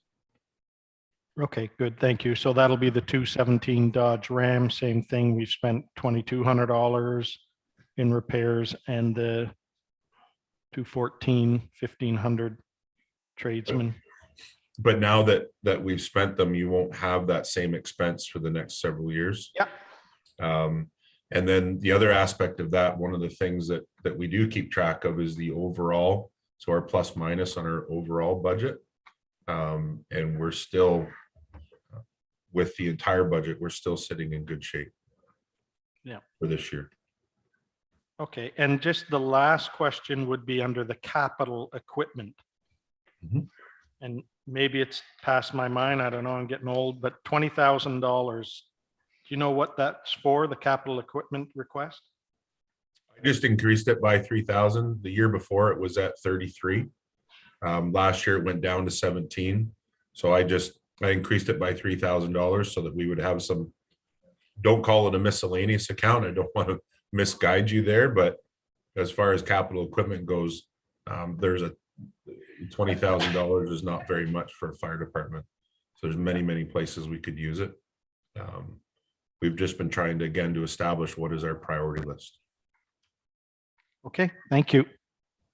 You're welcome. Any further questions? No, if we let Counselor Booth go first, he always gets The only other better. concern is, other than we have a lot of Chrysler Dodge products, which I'm sure was because of the CAO or whatever, that if we can change over to Fords, then we wouldn't have such a high repair bill. I would agree with Counselor Booth on that. I don't understand why we have all these Dodge products. They're probably the less money in the long run. I have a question for you, Dave. It's just general. It's not really the money. It's the self-contained breathing apparatus. Yes. Just general information to update me. How every firefighter needs their own mask. That is correct. That's a health and safety requirement. How many bottles to each firefighter, and are they what's the time on a bottle? So the new standard for currently our bottles are 30-minute bottles is what they're called. They're 2,260 PSI bottles. And a firefighter will average 14 to 18 minutes worth of air in that bottle. The new standard is to go to 4,500 PSI, which are the equivalent of 45-minute bottles. And an average firefighter will get 25, 30 minutes working time, depending on their physical fitness, depending on their abilities with their breathing, and also that's compared to their workload. So when we look at purchasing SCBA, we purchase the SCBA for the seats in the apparatus. They're not purchased for each individual firefighter. Although each firefighter gets their own personal SCBA mask for their face, but the backpack and the bottle, those are purchased for the apparatus and for occupying seats, with probably one spare per station. Overall, we need around, I believe it's 24 SCBA packs. With 3 spares would put us to 27. We'd also have to look at an RFP process for this, and then an implementation, how we would implement that into our department. And then as far as the SCBA packs are concerned, you would have 1 spare bottle per pack, I think would be appropriate for us to get started. Okay, thanks. I was just wondering that. So a question, Your Worship, on the SCBA, so the $300,000, we're looking at taking that out of reserves then? It would come from reserves, and then $50,000 a year would go back to reserves for the next 6 years. Okay, so affecting this year's budget, then are we putting, when's that 50,000 starting? This year. 2022. Okay, Mhm. that's a very good idea. Thank you. Yes, I like that idea of doing it that way as well, and then you've got them. There's probably quite a few that needed replaced. Our SCBA, Your Worship, Yeah, all of them. all of them needed replaced, yeah, and they have to have them, so. Okay, thanks, Chief. Just one more point there, if you don't mind.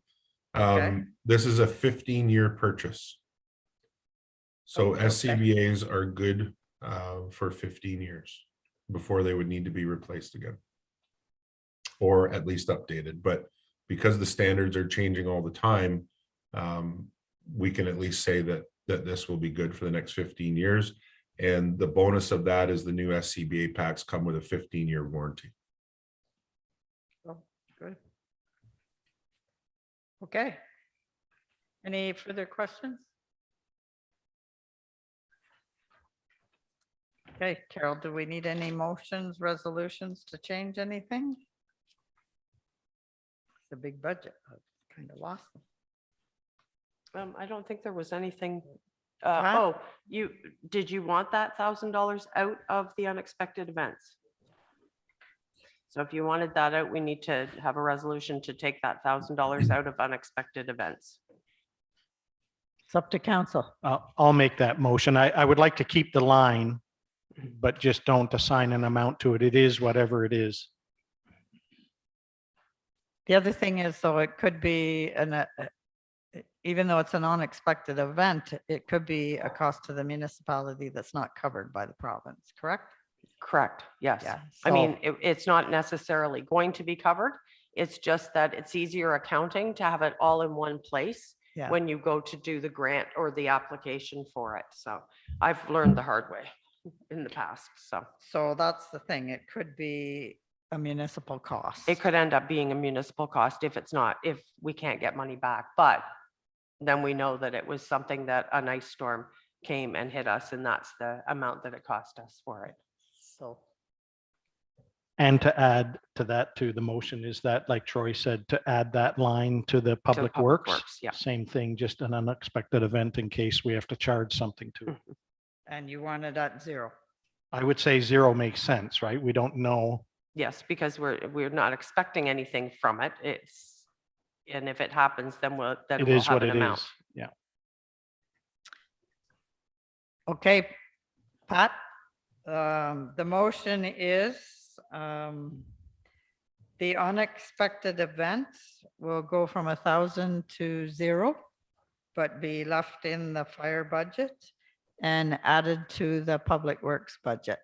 Correct. Okay, you have a mover? Moved by Councillor Booth, second. Deputy Mayor Gibson, all in favor? Carried. So Carol, could you tell us where we're at? Won't have been much of a change, I don't believe. 6.32%. Thank you. Can I ask a question, please? Sure, sorry, Dave, go ahead. Well, that's okay. The two accounts that Greg had mentioned, one was fire miscellaneous and the other was cell phones. Would you like the deliverance of the detailed report to that to come back to council at some point? Do I just leave that in Carol's hands? Just so that We're I going have to the- look at the cell phones. I'm going to bring up with the cell phone stuff up here. Okay, So we can look at that Perhaps send it to you. and see if we need anything from Dave, but I'm thinking we should be okay once I bring that up here. Okay, you're good with that? Through you to Carol? Okay, thank you, Carol. item 6.7, proposed emergency management budget.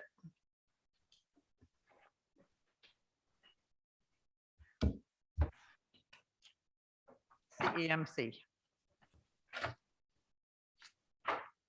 Dave going through this one with us, or you? Dave just did it exactly the same as last year's. I haven't done the journal entries yet for the wages, so. Okay, But it's, we discussed it, Dave and I, and we just did the exact same. so we're not expecting any changes at this point in No, this. Not that I know of, at Dave. all. No, we have our exercise coming up on December the 1st, next Wednesday. As we get together and go through this as a group and we do our training and then our exercise, we'll have a very good understanding. We have the kits that have been sitting dormant for the last couple of years. There's definitely some stuff that needs to be updated, but it's fairly rudimentary expenses. Pretty simple, not a lot. So we just left it the same so that if it was ever enacted or we ever needed to use it, it's there. But obviously you can see it's definitely has a bit of surplus money that'll be going back to reserves. Okay, thank you. We got a 10-minute break in here. Question though, Oh, back, sorry. back to that just Sorry. before you go. Greg's got a question. I should have Um, known. A couple of questions, I guess, is the telephone, fax and cell under the emergency measures thing. Is that covering just a cell phone then, or you wouldn't happen to know, Dave? That might be part of the thing that Carol's looking at. I There's think that was 1,000. a portion of a cell phone because it's a portion of a wage. I'll have to look at that, but And the same for the conference training miles, mileage and that's 25 or $3,000. Yeah. Is that for one staff, members of the committee? What does that cover?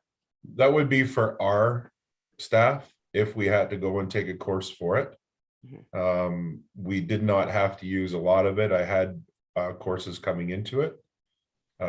So there's one course I still need to do, which is the IMS 200, but we're still waiting for timing and an appropriate location to work out for that. So that'll still be in 2022. As far as our exercise will have some expenses there.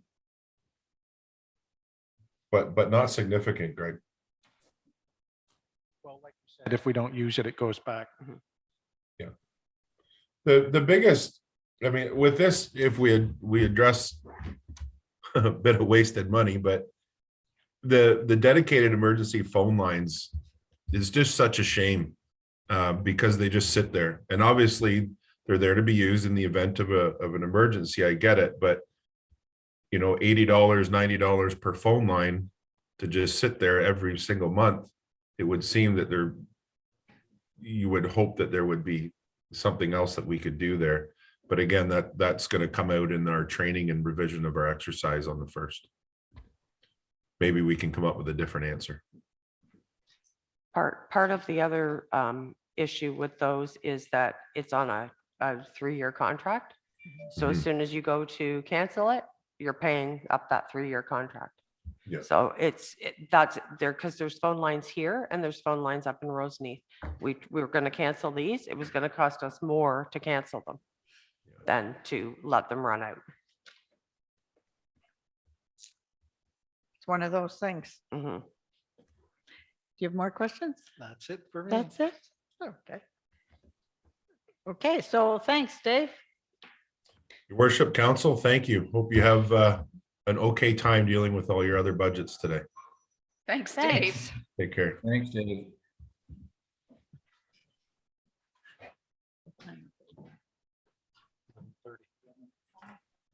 Do you want to just take lunch now?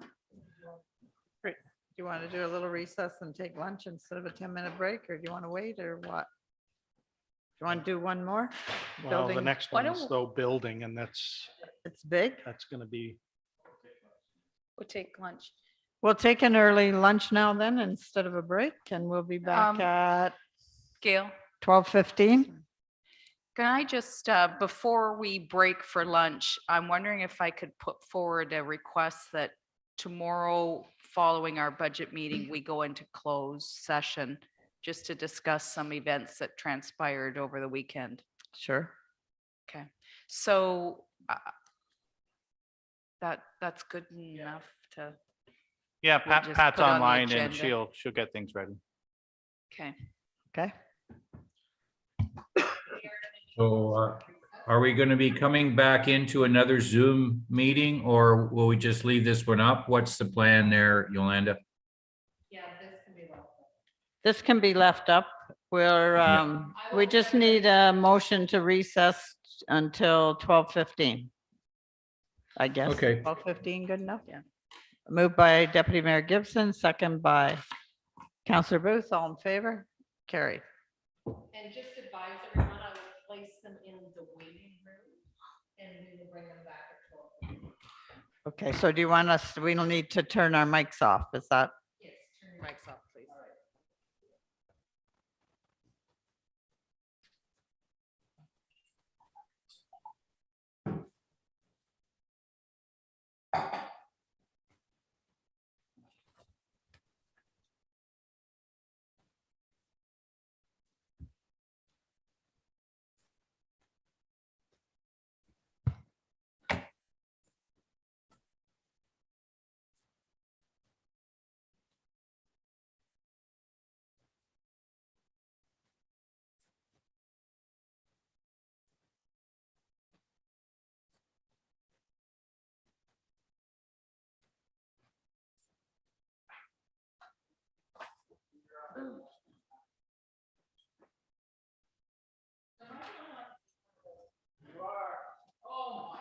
Oh, Sherry. 2021 has been a year of stretching pants.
No, it was Carol.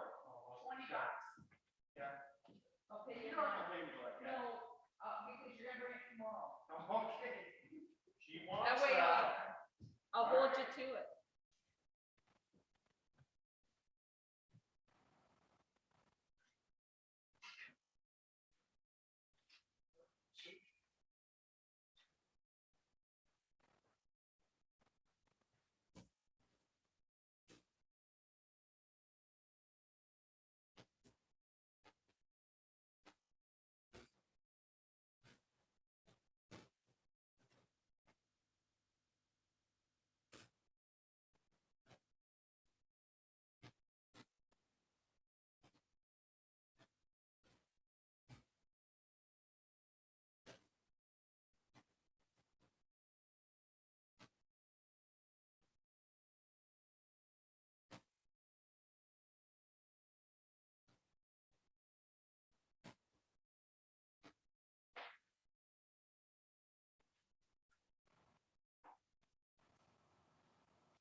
Famous for her suits.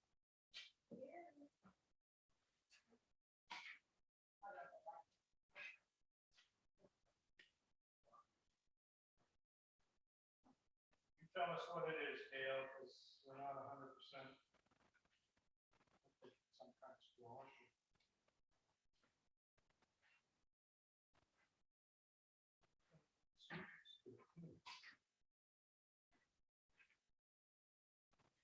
Don't think.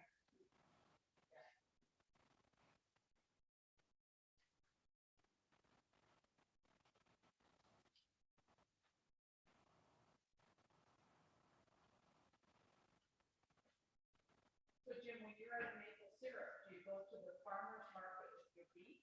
No, I'm not going to at all. Oh, but you're done? Yeah, doing it anymore? Oh, yeah, I'm just not going to market. What's on the other house? Right. But you're at the market this summer. Yeah, last was the first time that I've missed the peanut syrup in 11 years.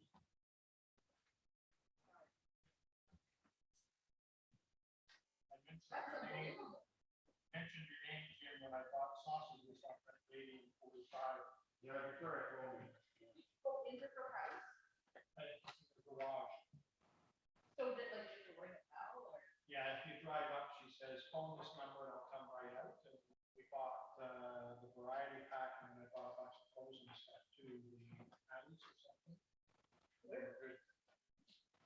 When she got the farmer's market, she would sell $2,000 for it in about 3 hours.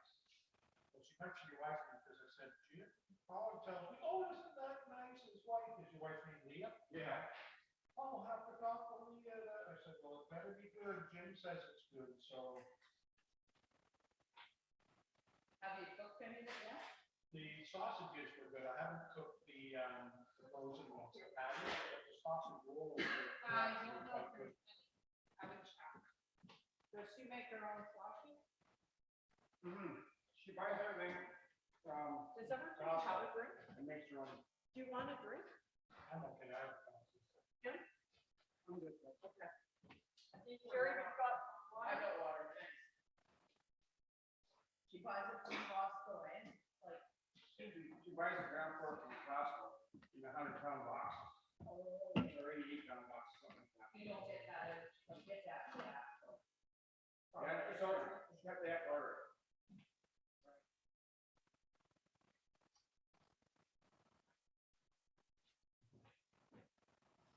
What kind of soup? You think it's a squash or? Squash or pumpkin? I don't think it's pumpkin. Sweet potato. It's sweet. Yeah, it could be. Yeah. It might be a sweet potato. I don't think it's pumpkin. That's the big thing, yeah.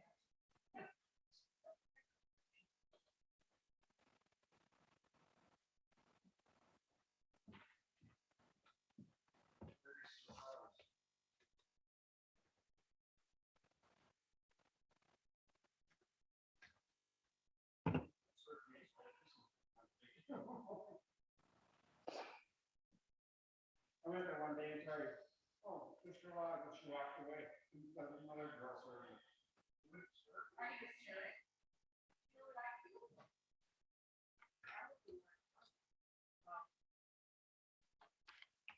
And I think I expressed my opinion on the OFA one day, and I think that it's just the way I felt.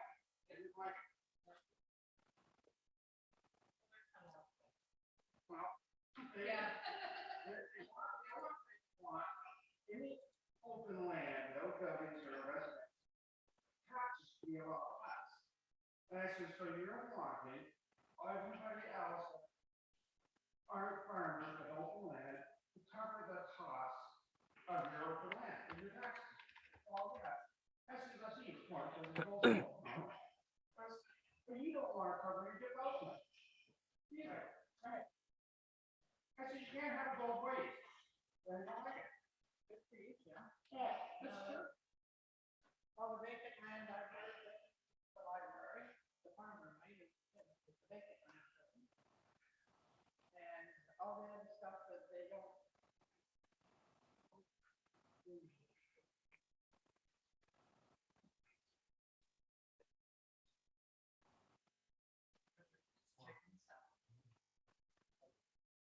No, I thought it was tuna.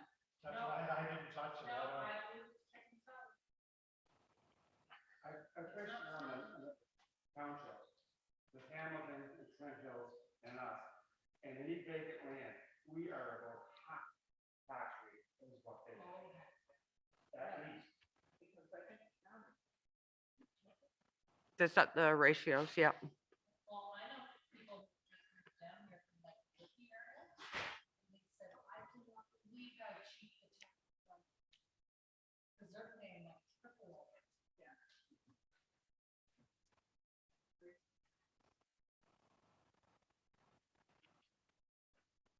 We went to London yesterday to pick up some furniture and the house that we were at was right across the street from where that Munson family was built. So all of the memorial was still all set up there. And the guy was saying that he was out there right after the accident happened.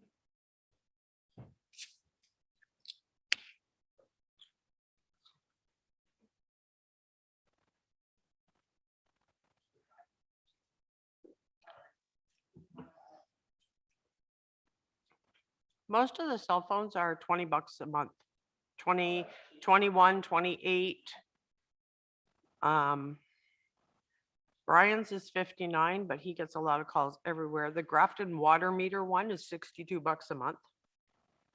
Because we have to have one for the water meter guy. What would be the difference in, why would it go from 20 to 60?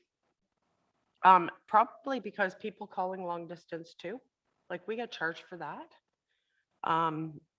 Daryl's is higher. I mean, he's always there. It's the ones that are out on the road all the time that seem to have the higher ones. He's asking $1,300, which is double, if he's on the same program as us. But I think it's because he's asking for another staff member. You got 1,300.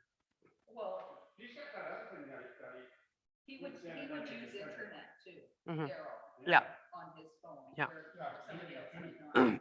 But he's got nothing that does all the colors. Go do whatever he does on. Save Yeah, money, exactly. save money. Hmm? Yeah, save money. Save money.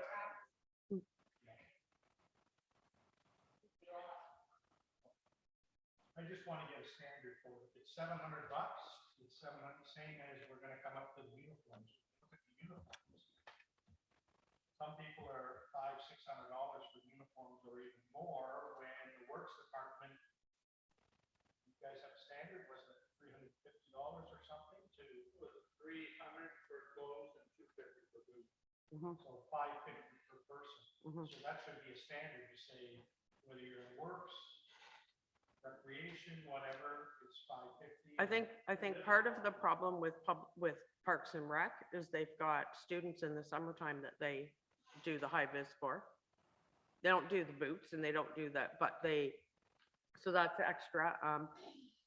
the arena in the wintertime, I believe they give them sweatshirts and stuff that have our logo on They it. do, but what you have to watch is that the arena staff that are working there in the winter and come to work for us in the summer don't get to double dip for the summer. Well, they would get sweatshirts in the winter and, No, because in Ajax, it didn't matter whether my guys were inside or outside in the summer. You're same as the works guys. If they're 550, they work outside in the winter or in the summer. So they have to decide whether they want to purchase pants or those mesh pants or whether you want a jacket or whatever. I just want to see a standard. So I don't think we have anybody that works summer and winter. They're all Murray like, does, doesn't he? no, he doesn't work summer. Uh-uh. Only Mhm.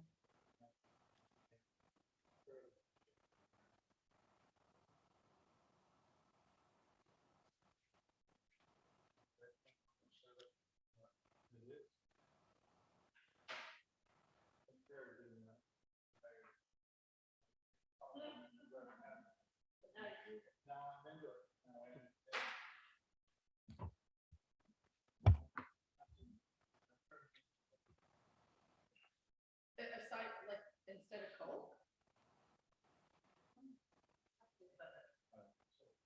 You like Pepsi better? I like Pepsi better. Yep.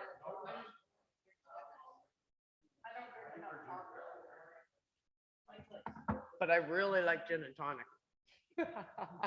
Me too. Love They gin and call me tonic. gin and tonic. It's my favorite. Oh, yeah, there's supposed to be no, actually, my kids are starting next to drink club, like this, there's no calories. no calories. Just mix it up. Half and half with pineapple juice. And then put something, glass or something in it. Just walk through. Just use water. Okay, so their chicken sandwiches on the bottom.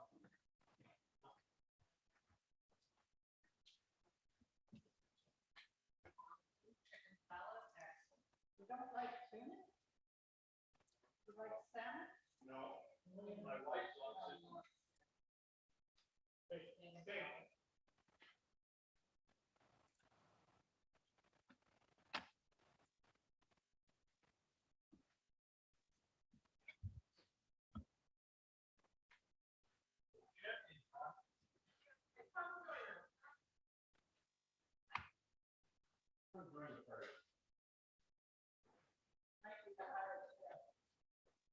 Yeah, that one you'll sit like this.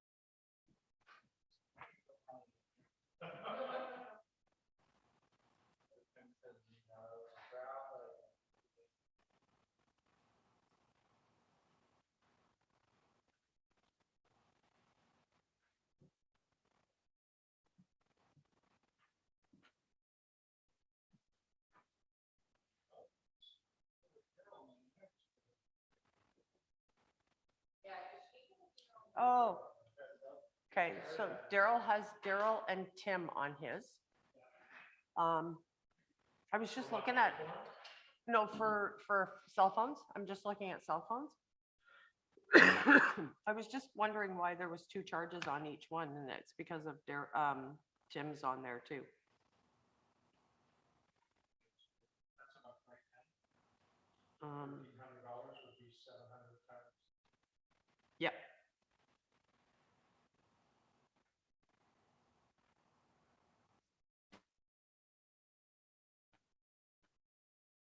It's like $20 and sometimes it's like $40. So it just depends on. I wonder what that is. wouldn't it be a standard? I think it depends on who calls in too. Doesn't it? I don't know, with Rogers, what I have is a cell phone. Doesn't matter if it's unlimited calls Canada-wide, right? Because I know last year, or the year before, we went through all the cell phones to make sure they were all on the same plan. Because it seemed like some were on a different plan and it was all over the place, so. But I'd have to look at the actual plan that we have with them, because, but like $22 is the standard. Now, I don't know if there's others that have. Did you have something extra on yours, Troy, or the Public Works one? Was there like an?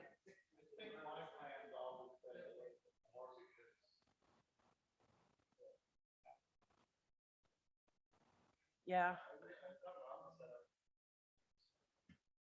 I'd have to look at them all. I can't see it through this.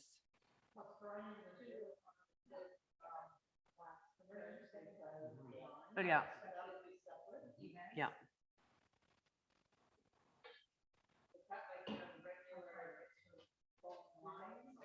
Yes, it's a phone line, I believe. It's an answering service.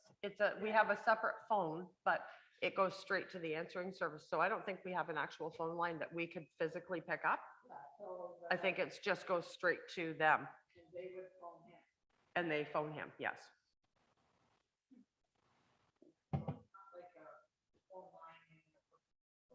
No, I don't believe so.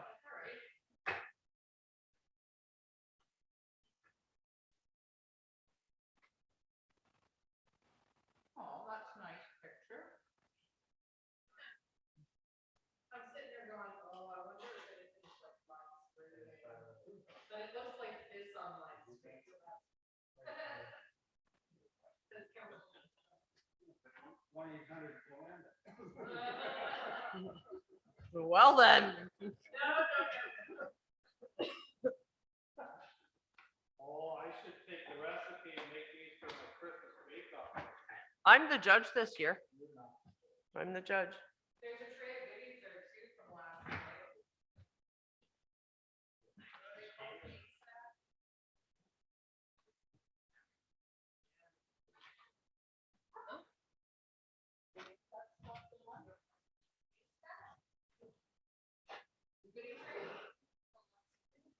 Oh, right, okay. No, they got. So challenge all the staff to another big. That he's got. Oh,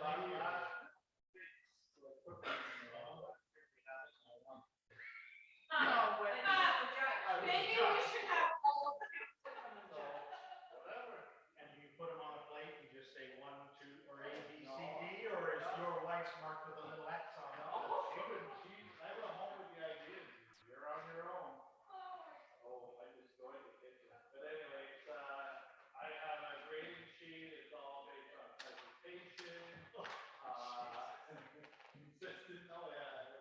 These cookies that you bought from Metro, you didn't put a little design on them, you just threw them on a plate. And then Kurt, who is, who loves baking, eh? And I know that. Who?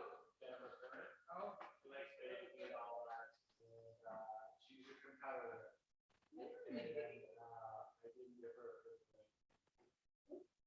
She wouldn't, I think you should go to those carrot juts and pies and all the other stuff there. I had, what's that? Then I had a sign where I was cookie. And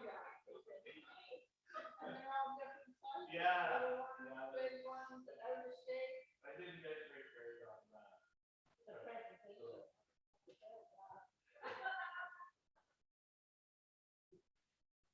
Well, it should be somebody judging that doesn't have an entry. Right? Non-biased. And for the 3rd year in a row. The Cowboys win again. Beautiful Santa cookies.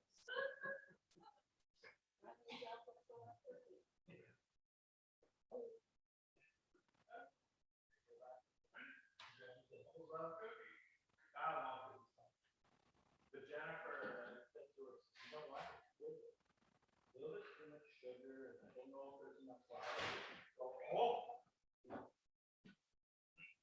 should choose a category, like cheesecakes or cupcakes or cookies, and just have everybody bring in a different variation.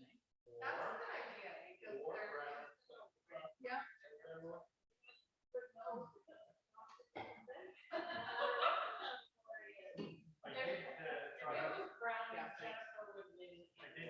Brownies? Did she put icing on it?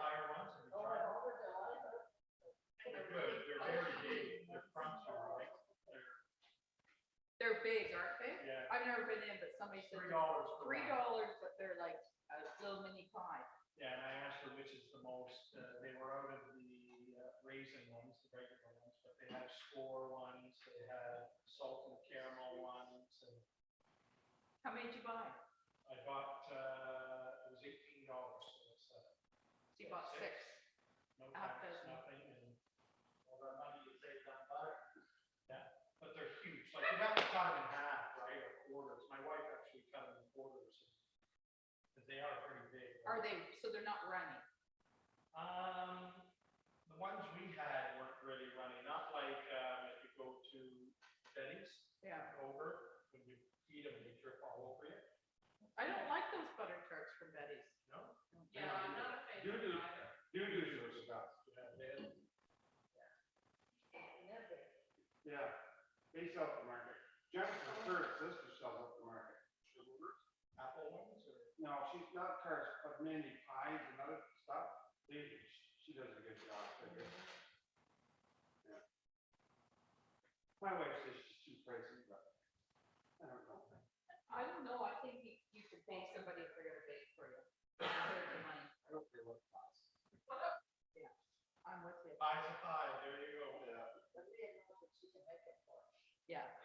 I know. I just thought, I don't care. I can't work with think on it. Yeah.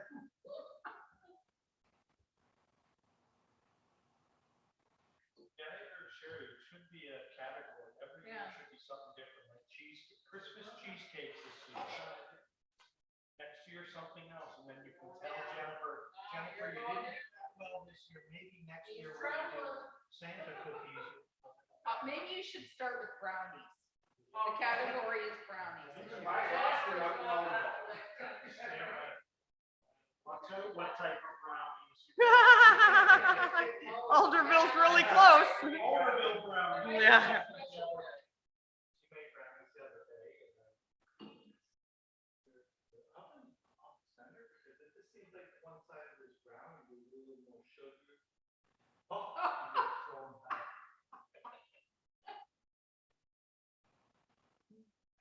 She's going to get flowers. Big confidence. It would be scary if I did.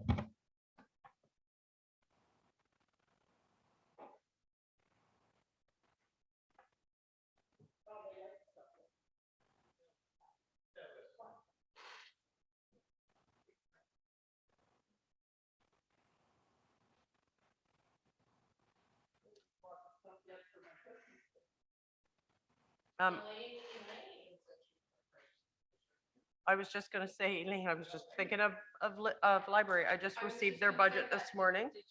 It's a little bit more than I had in there, like $2,000 more, so, yeah. Buys all the ingredients and then throws it together for 4 or 6 hours or whatever it is. It's like, how much does it cost us for that? No? Nobody wants mine in the meeting either. I don't know why. We had a birthday party on Saturday. We went down, Dave went down to Oshawa, picked up his mom, brought her back up here, and then we went out to Duro Dummer to my stepson's, because it was his daughter's first birthday. She just loves watching all the kids running around. Yeah. She's 93. She'll be 94 in February, so she just loves She doesn't it. get upset by the. No, but People do, like some seniors do. yeah, my son just bought her house, her old house, and just redid the whole thing. Like ripped it right back down, no, in right up our road, the same road as us. But we moved her down to Oshawa to a retirement place a few years ago.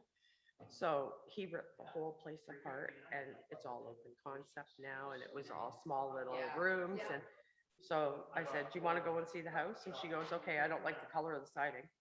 Okay, whatever. Like he changed it to dark gray and it used to be white. And, okay, whatever. So we get in the house and she goes, I don't even know where I am.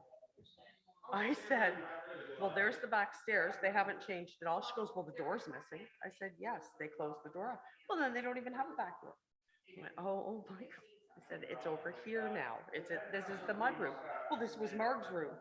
I went, but Marg doesn't live here anymore and Marg's no longer with us anymore because she passed away.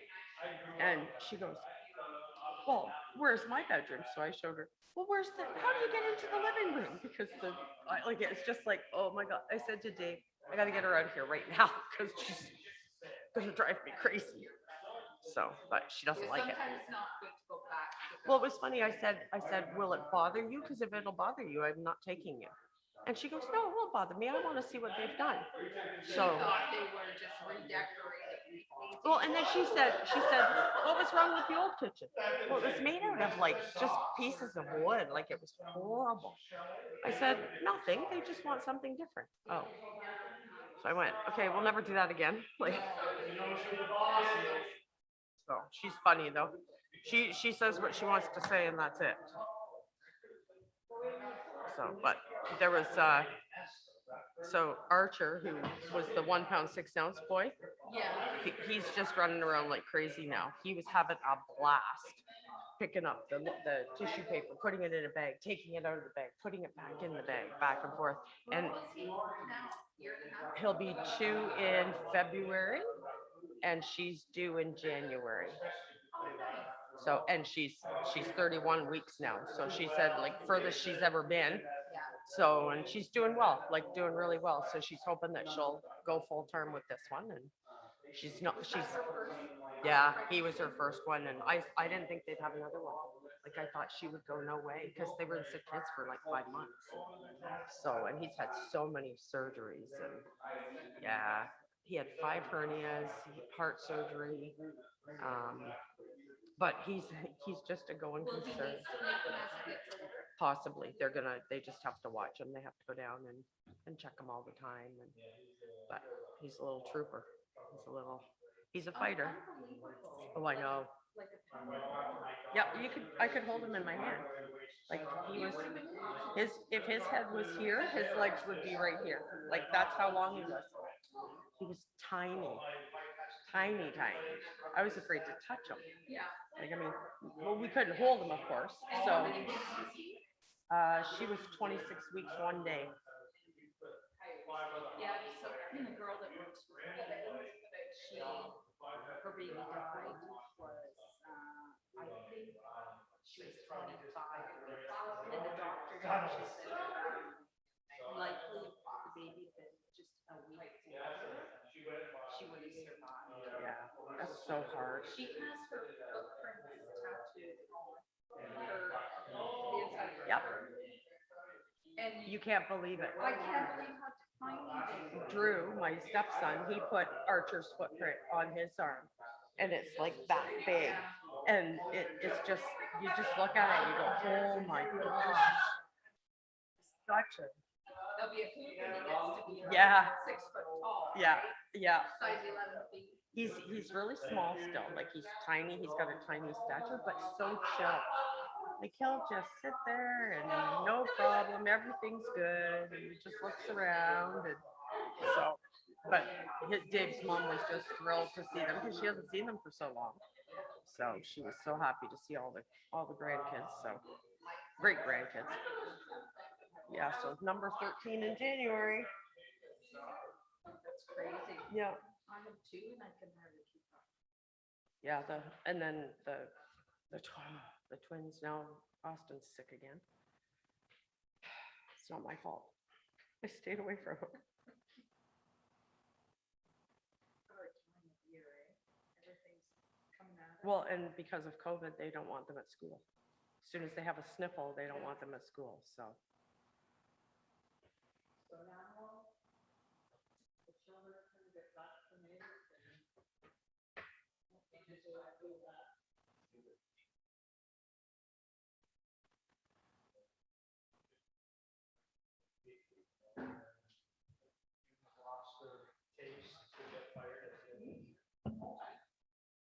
There's 500 bus drivers enrolled.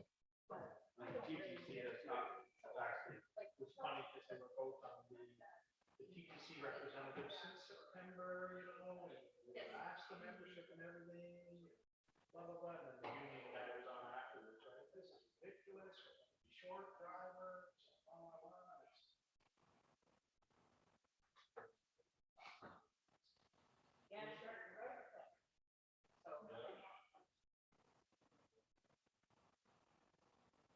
Just so you know, I went at Home Hardware and bought 2 of those driveway ones. They're at the end of my driveway. So I don't want anybody hitting my mailbox this year, especially after budget. Right, dude, you cutting the budget. There for them, so I gotta get.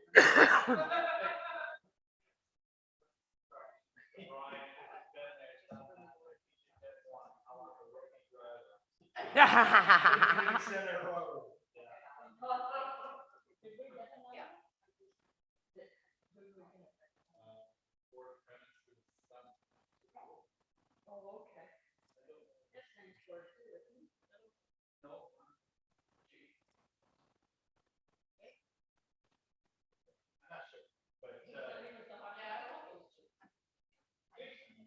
He's the one that he's the truck driver for so he gets laid off.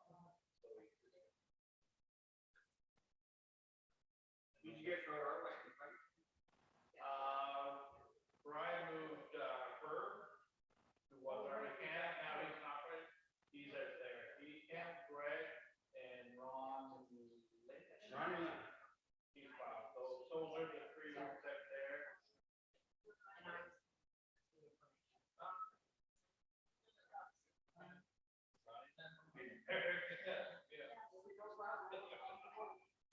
Who's doing down at Sandy Bay? Sandy Bay, that'll be her. That's a tough one. Oh, Randy called me.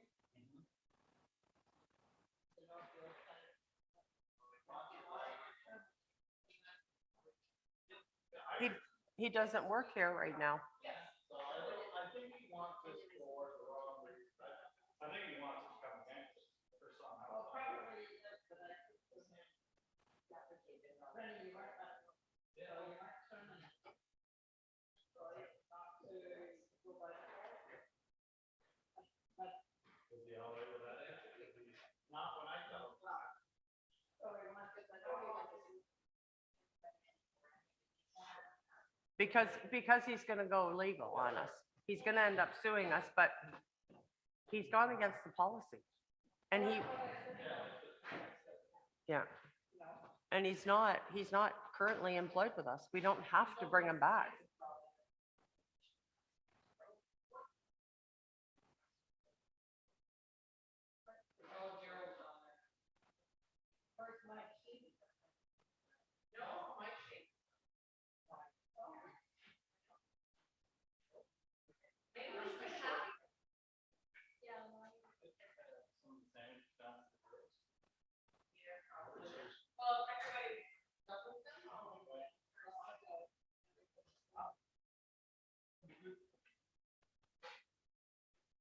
Yeah, so Randy, he's still not happy. It's unfortunate. I know. He says, you know, like, got rid of them on the fire, now you're getting rid of them in public works.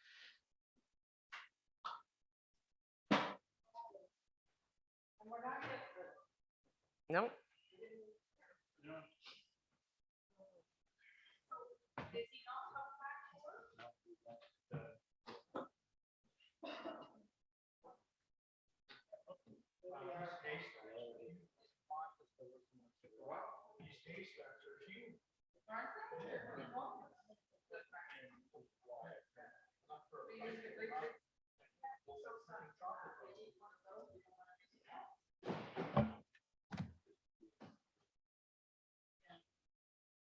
How many games? 2, Friday night and Saturday afternoon. And, right, I played the cinnamon runs down. Yeah, no, right. Yeah.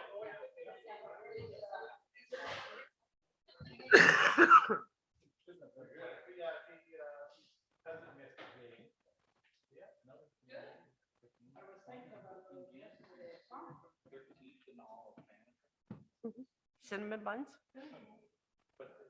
I'm waiting for,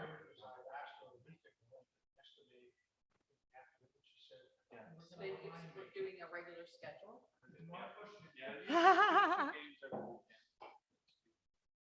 And they're doing like plane trips and bus trips. It's all boss, because he's all out with his coach, we go to PI and help. Lots of travel.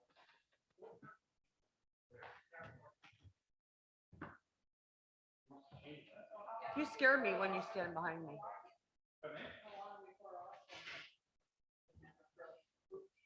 He can now, but he won't let him.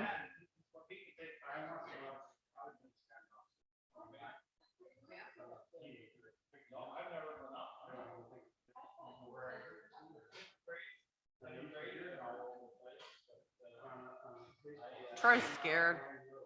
Everyone coming to treats as well? Take them down? Make sure you drop those arrows. Oh, yeah.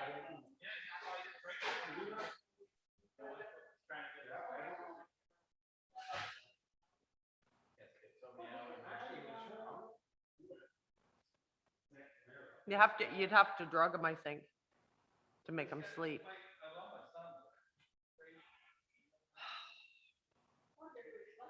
Yeah. Gail, you remember Charlie versus Hunting Camp? What road was that? Do you remember? Down in. Up north. Oh, up north? After. There used to be a road up there called 16 miles of winding road. That was the name of the road. But his camp was called Coon Hollow. That's the name of the camp. It went east and west.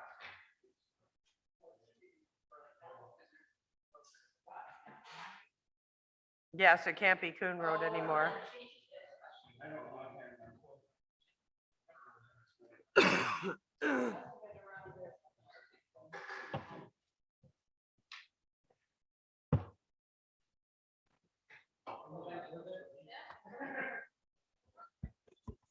Thanks for coming up, Pat. I can actually hear you today, Eric.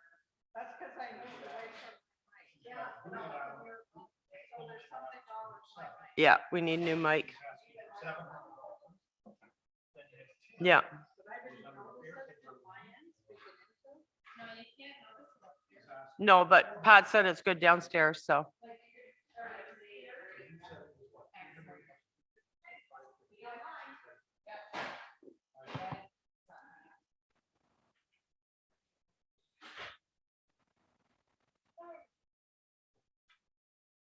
Austin's playing for the Panthers here. Is it? Yeah. Rocky. Okay, quick story of Austin, and this is his personality. Great people shot. So they've been asking him all year. That's where you met for a practice, but so the coach finally came to him after a couple of weeks. Said, Austin, we really like him. How long would it take you to get?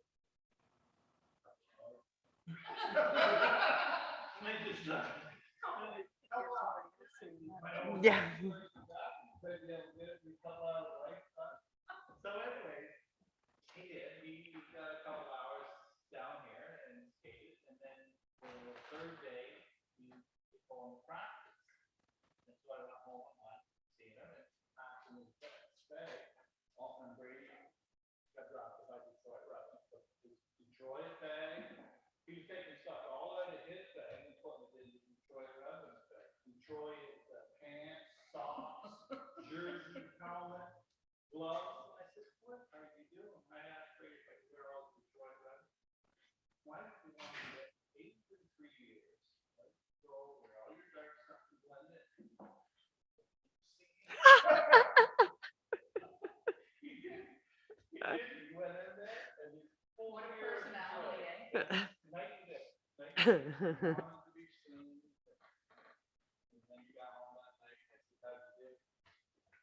I explained to him. For the first 10 minutes. Yeah. Who's he sound like though? Oh, I know.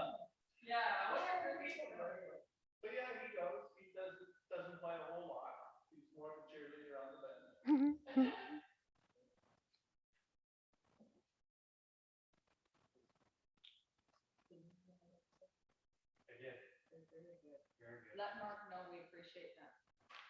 We'll put them in the fridge for tomorrow if there's anything left.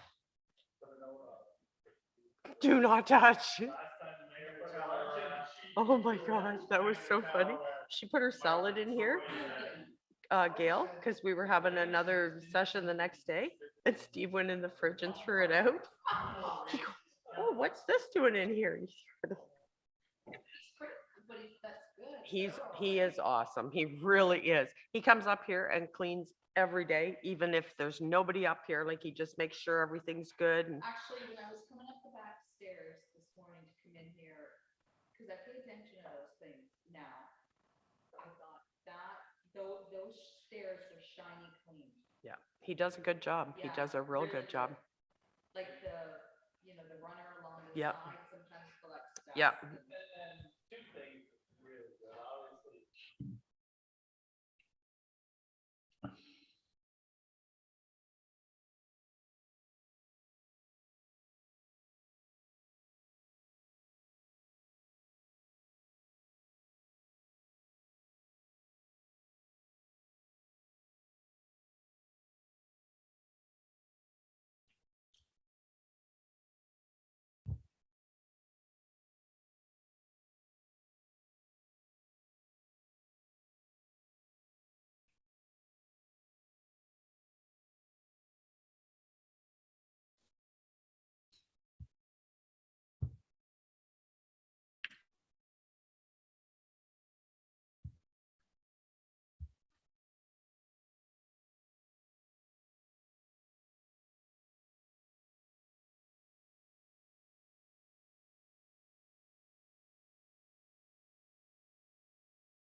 I'm here.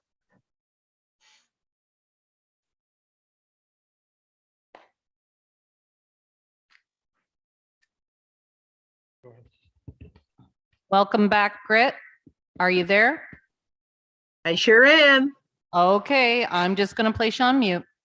That was a great first session. Thank you.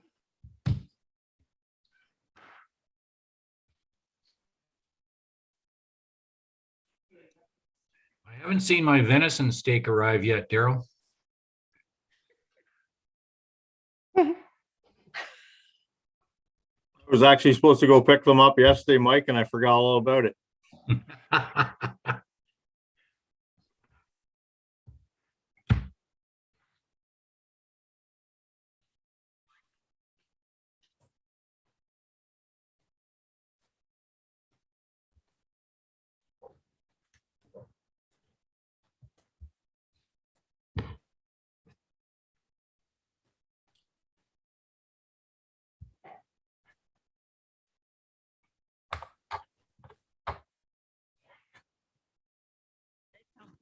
In session, and it's 12:20.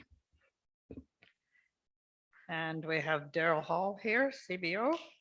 And this is the building and bylaw draft budget. So Daryl, you want to walk us through this or highlight it as you wish? Sure. Well, good afternoon, all. Thanks for having me. Are we going down line by line, or are we? I don't know how it's been working so far. So Well, others have done basically the highlights of what you've changed or requested. okay, Are significant, not just the day-to-day stuff, but there'll probably be a few questions after.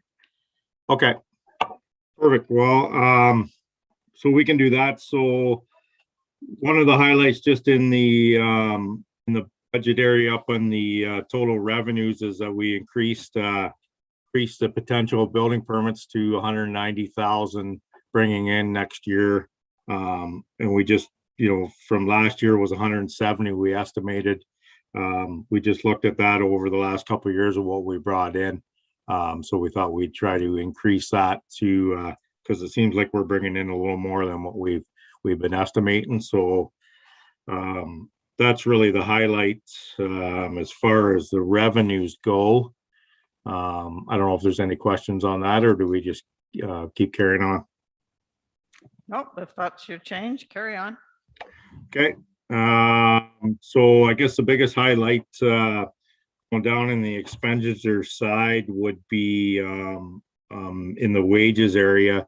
I am, put in for a new employee to come into the building department. This would be half for building as far as, permits and doing inspections and permit issuance, and also for plans review, and be partial split with built bylaw in, which runs out of this department as well.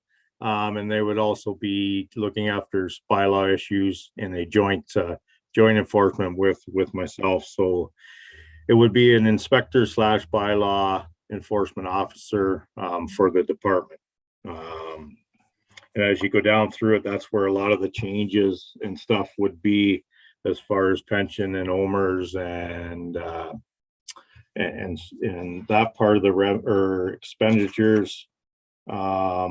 Also would change. We would need some computer or some office computers for them, and also I think we put in some money there for the software that we utilize now for building department, and that would also, I think there's in the computer end would be for another on-site tablet that we take out to look after inspections. So that's one of the highlights in the Can I in the just building ask you department. something? Yep. Where are we putting this person? Well, if I have to, I'll squeeze them right at my desk for them.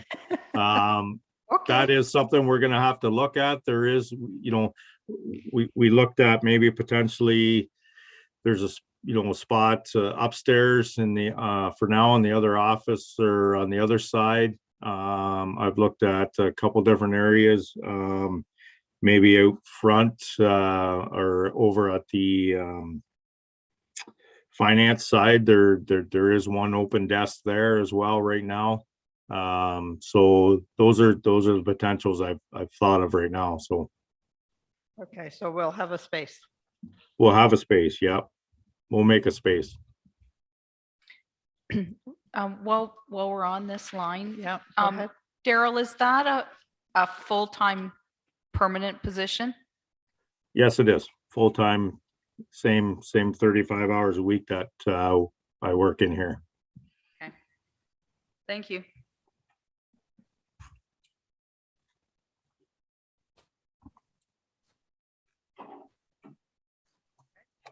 Next page.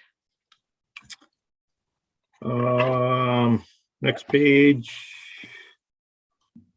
I don't know if really much has changed on there other than going down to the vehicle maintenance and repair. I put in $2,000 this year because the building and bylaw department truck does need new tires. There's about 65,000 kilometers on that truck now since we bought it in 2018, and the tires are wore on it. So we'll be needing a new set of tires for it. The computer equipment down below, again, leads back to the potential of a new employee. We will be needing some new computer equipment for that employee. Other than that, I don't think there was any big real highlights on there that I've seen, but I can answer any questions that anybody has. Anybody got any questions? I Councillor do. Hogg? Yeah, you, Daryl, through the mayor. I just wanted, the new person that we're getting on for the bylaw officer, will he have his own vehicle, or how will that work? For right now, we were just gonna see how it worked with the one vehicle. I don't see that both of us will be out on sites many times at the same time. We did put in some money for mileage as well in case. So the one person will get mileage through their own vehicle, and the other person will take the municipal vehicle to whatever they're dealing with, whether it's a bylaw issue or a building inspection. So for now, we're just going to keep the one vehicle to see how it worked. Okay, thanks, Daryl. Councillor Phillip? That was my question. Oh. Councillor Booth? Oh, yeah. Just a couple of questions for you, through you, your worship, to Daryl. Daryl, the new employee that you're requesting, I guess my only question is in bylaw and building right now, you have contracted services in the last 2 years. In 2020, you had $10,000 and we only used 2,000. And this year we had 5 and we only used 198. So I'm trying to see how we need a new employee if we're not even spending the contracted money that we have. Yeah, so for this year, the 5,000, I reached out to some colleagues and retired guys, and we didn't get anybody in the interest. That will change. That 5,000 will be up quite a bit. I had Tim and Mike from Hamilton Township cover on holidays and stuff, and we haven't received a bill from that contract end of it yet. So potentially we won't have to have them cover for holidays, at that time. The other year it all depends on how busy the years get. I mean, the last couple of years has been busy. There's lots of work in here to do. Potentially, the going industry is 100 permits per person, is what any of the colleagues in the going industry through the OBOA should be doing. We've done, last year we did 154 permits in here. We're 150 to date this year, and we were 141 in 2019. I did look at some other areas. I reached out to some local or some different municipalities in our township. Trent Hills does anywhere from 260 to 275 permits, but they have 3 inspectors doing that. That's plans review with 3 guys, and that's plans inspecting with 3 guys, and that's everything the building department does with 3 guys. And they also have a bylaw enforcement officer in their department. So they have 4 guys in Trent Hills looking after 260 to 275 permits plus bylaw enforcement, which they get about 100 things they're dealing with in bylaw enforcement per year over there. We're dealing with about 30 to 40 in here per year for bylaw small issues, some bigger issues. Hamilton Township, there's something similar to us. They do 180 to 200 permits a year, and 30 to 40 bylaw, enforcement issues, and they have 2 guys over there doing that. Again, things are getting busier in here. We do have, I did a calculation up of roughly on our permits, the average inspections and how many we do per year. Just on houses alone, when you're averaging 5 to 6 permit or inspections per that's 288 permits or inspections one guy's doing just on houses alone. So to date this year, if everything's the way it is, it's an average of 565 inspections that I would do alone for what permits we have out there per year, which adds a lot on. And one of the other things is a good program. I think that, as our fire department grows, our building department has to kind of grow with it. There's a good program that our fire chief, I think, is starting to do with re-inspections and inspecting buildings. But as soon as that happens, if the inspection comes down that it needs work done on it, then that's a potential for more building permits and busier for the building department as well. So I think there's going to be quite a potential there that we're going to increase on our building permits next year. Just, with the fire department creating some new inspection enforcement. Okay, thank you. Maybe it's a possibility that yourself and fire could actually look at maybe even sharing an employee. I don't know whether that's possible where bylaw and fire and that if you're going out for an fire inspection, can they also have somebody that does bylaw at the same time instead of, I don't know, just that was an passing option that something? we have talked about. But in my mind, that would be a plan B option. I think, I think it's busy enough in here now that the building department needs 2 employees. And I think it's better suited for bylaw and building if they're in the one department, but that's my opinion though. Okay. Okay, thank you. I have a question. Oh, go ahead, Mike.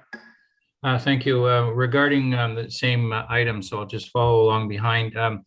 Daryl, it sounds like you've done a fair bit of homework and looked at some comparators for other townships around. I'm wondering about resources spent on in Hamilton, for example. Do you have, or are you able to find a comparator there for salary spent on bylaw and enforcement salaries in Hamilton Township? I don't have that on hand right now. I'm sure that's something I can reach out to my colleagues and see if they're willing to provide us and get for you, but I do not have that on hand, no. Okay. I don't know what they make over there. Yeah. Okay. Thank you. Are Go you ahead. finished? I don't want to interrupt Councillor Booth, but I just had a comment along that same expenditure line. And Daryl, I'm going to say that I'm really happy to see you looking at hiring somebody in for bylaw. I think, especially with the new fireworks bylaw, the proposed short-term rental bylaw that's coming in, we're going to need an extra body to provide some assistance with that. And I think, we've gotten busy enough with building that that's something that you want to concentrate on fully. And have somebody hand that other piece off to another employee. Yeah, for sure. Yeah, thanks, Sherry, for that comment. For sure, yeah, I mean, the building department as you know, as time's gone on since I've been here for almost 10 years, and it's really grown. And depends, had potential of more people moving into the township. We've seen what the planning department's done. We have potential of more subdivisions being created, which is going to create more work in the building department as well. Yeah, in the bylaw end, it does take second, unfortunately, it takes second fiddle because we were mandated in the building permits to have them out at a certain time. And, with the building permits and bylaw, I guess we're trying to make, provide the best service possible to our ratepayers and hopefully we can continue to do that or keep it on a good pace of doing that. So. You got any more? Greg? Sure. Next one, Daryl, is maybe just clarification then, because I'm getting the gist of it now that some of these numbers have changed because of adding a staff, but the building boot and clothing allowance is up to $700. So is that going to cover 2 employees then? That's yourself and the new person? Correct, yes. Okay, so Yeah. I know I've been trying to look at a standard for boots and clothing and that, and I think talking to Troy in the Works Department, they're looking at $300 a year for uniforms and $250 for boots. So that would be $550. So that's probably going to have to be $1,100 if we're looking at 2 employees. Is that true, Troy? Yes, as per our policy, it's $550 per employee in Public Works, Parks, and Building. Okay, so that will have to be increased, yeah. I wasn't aware of that. Yeah, that's okay. We're trying to standardize everything. And then if you go to the second page, then the building caretaker boot and clothing would be the same thing. Instead of 400, it would be 550. Yeah, so That's for Tim, that's right? for Tim, yeah. Okay. Can't believe I'm actually adding to the budget, not taking away, but that's I okay. can't either. You're making me lose my spot. I don't mind your train of thought there, Councillor Booth. I'll correct myself now. Carol did explain the building insurance, Carol. There's where it talks about the 11,600. So that's for the truck insurance and Liability. liability. Yeah, Daryl slips out there in a pothole or something to, okay. I guess my next question, Daryl, is the conference training mileage and meals under bylaw is Yeah. $3,000. And I guess that is going to cover what? Is that 1 staff, 2 staff, what? that's 1 staff. There's a conference training meals under building as well. That's 3,000. That's generally what I mean. I haven't done the last couple of years because the conference has been done virtual and we haven't attended the conferences. Training has been done virtual and it hasn't been easy to get to virtual. But things are starting to open up. So we went back to 3,000 for building conference and training, which would be my part of it. And then the bylaw, the 3,000 for it in case, the new employee, if granted it, there is going to be some probably training involved, some education involved, plus there's a bit in there for mileage if we do happen to be out at the same time and one person has the township vehicle, one person has their own vehicle. Okay, that's good. I'm just, it's good that it includes the mileage, and I was just looking at the conference and training to try and get a standard for employees so that it's fair, whatever department you're working at, that you have the same ability to take a conference or training. Okay, that's it. Okay. Thank you. Thanks.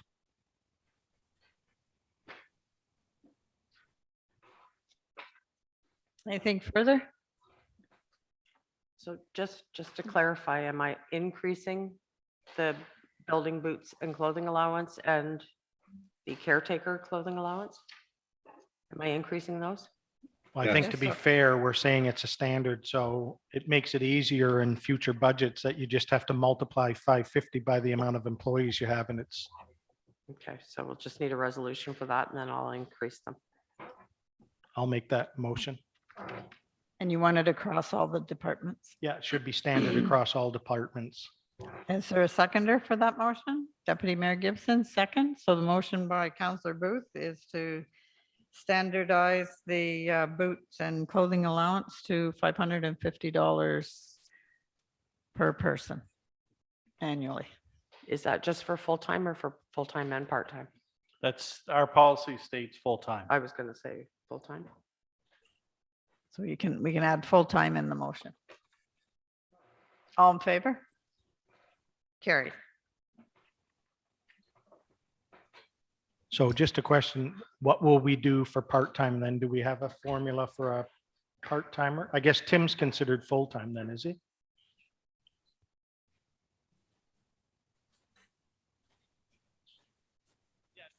Tim would be, I think Tim falls under full-time, yes.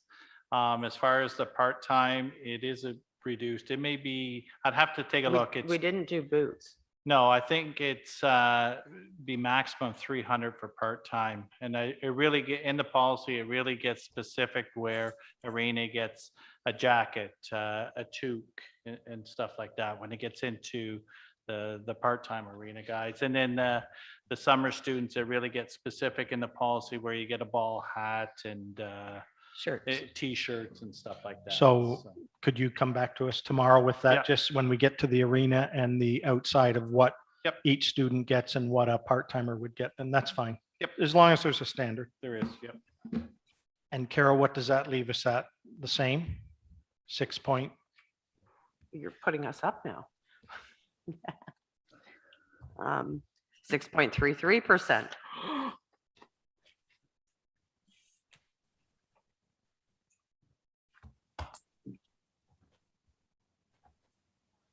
Increase that is good customer service. Yeah, don't want anybody getting their feet hurt.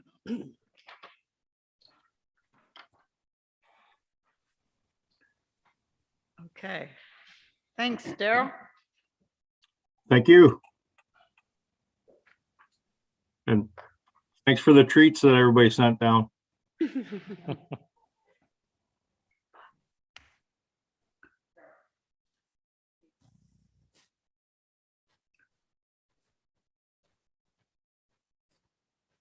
If it's passed, yeah. Item 6.9, proposed animal control and livestock budget. It's pretty straightforward unless there's a few questions. Anybody have questions on Yeah, it? I have one. Okay, Counselor Hogg? I see that there's no the livestock evaluator fees. Who actually evaluated this? Was it the one from Grammy? Yes, it's the one from Cremmy and he doesn't send me in anything until the end of the year, usually. Ed, Yeah, Ed, okay. yeah. All right, and there was just 2 claims, I think. Yes, there's only been 2 claims this year. It's been a good year. Okay. Okay. Carol, did you get a recommendation from the Hamilton Township Treasurer about Joint Animal Control Board? Okay. No, I just I putting put that it in in. because I didn't Yeah. know what to actually do. And Troy and I talked about it and we thought, okay, we'll put it in Yeah. I and go think- from there because I don't know what's happening yet. So, No, if anything, that may be less, okay. then it certainly won't be any more than that. So I think that's a safe, Okay. Yeah. And it was just a guess because we weren't really sure where it was Yeah. going yet. okay. Item 6.10, proposed environmental and conservation budget. Those are basically straight from the Ganaraska and the Lower Trent and the source water protection money and the GFL hazardous waste services.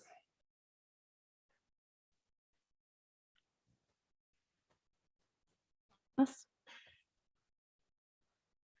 Mike? Yeah, well, what can I tell you? Nothing?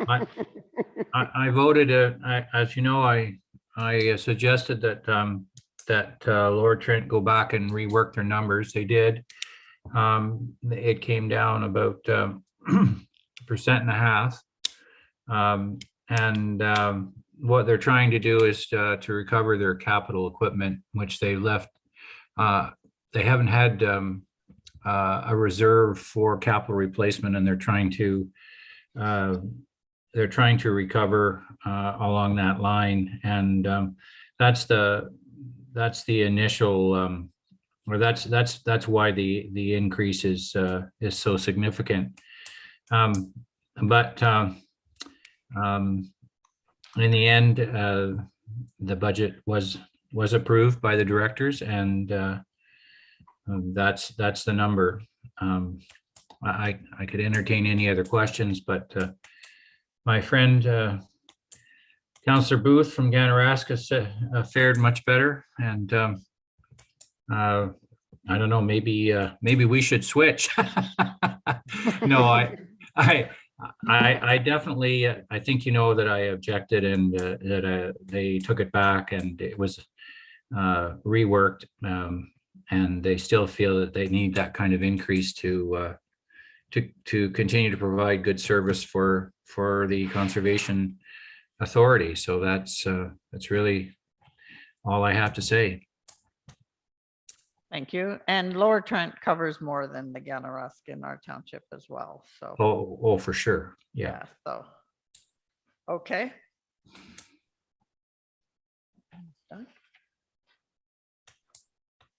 Item 610, proposed environment, oh, we just did that one. Item 611, proposed community policing budget. I can speak to this one. We had a meeting about a week and a half ago, and they don't have phones, so we're not sure. Carol thinks there is a phone, so that's going to go down to 0. We'll find that and take it out. And other than that, no changes in this budget. They're hoping to keep going. They'd like to have Jennifer advertise, or Carol, for more members.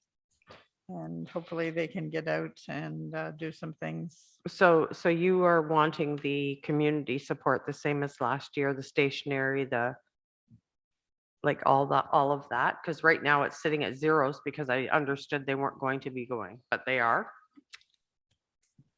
They're not going to be what? They weren't going to be doing anything this year, but they are going to be doing stuff. Well, they're hoped to be able to be doing things this year. You probably cut it in half if you wish. Just to, because they don't They've spend. also got money in the reserves that they could pull from. Yep. It should be, yeah. And they would like to do something with that reserve money. I've been asked at them to make a decision. For They would 6 like to- years. For 6 I years. know. At them. I know, and they're talking about a safety, something to do with safety within the township is where they would like it spent. But then now with the new police services startup joint, they're willing to work with them as well. So that money is sitting there, and it's around 23,000. Yeah, and if I could, through the mayor, just add that at the Remembrance Day service just recently, November the 11th, I was speaking with Art Langley, and you know, he told me that the OPP discouraged them from helping out with managing the Remembrance Day service, and I know he was very discouraged by that. This year? But I think, yeah, this year. But I think it's a sample of a bigger picture, and that is that they're really struggling to find a role in our society, especially with litigation the way it is. You know, the OPP steps in because, you know, they have the liability, and they have the security, the updated security measures that they have been trained to perform. So I mean, as much as I like that group and have been affiliated with them, I really feel that they are facing a redundancy, and I would like to see them move their capital asset, that 22,000 or 23,000, into something for the community. But the reason I'm saying all of this is because I just question this budget line altogether, and have done for a couple of years. And then the history is that the mayor has taken this on, and I've sort of changed my role from being involved in that. But I think council should really, in the next year, put their heads together and decide whether community policing has a place in Alnwick-Calderland, or is it something that's past the post? Thank you. Okay. And I've been really trying to encourage them to spend that money, because they were the biggest part of raising it. And it would be nice if they had some choices they could submit in to have it spent on. And they're all about safety in the community, so. Sure. Yep. Thank you. And I have to agree. The Councillor Phillip sort of took the words out of my mouth. Yeah. I was under the impression in the last couple of years that the OPP really discouraged community policing committees. And I think we have to determine as a township, do we want to throw our support behind this and accept the liability that goes with having a policing committee that isn't supported by our policing body? And I question, if they're struggling for membership and making events happen, if we should even be legitimizing it. Yeah. By, And they also go, there hasn't been any since COVID, but to the joint community policing with the OPP municipalities.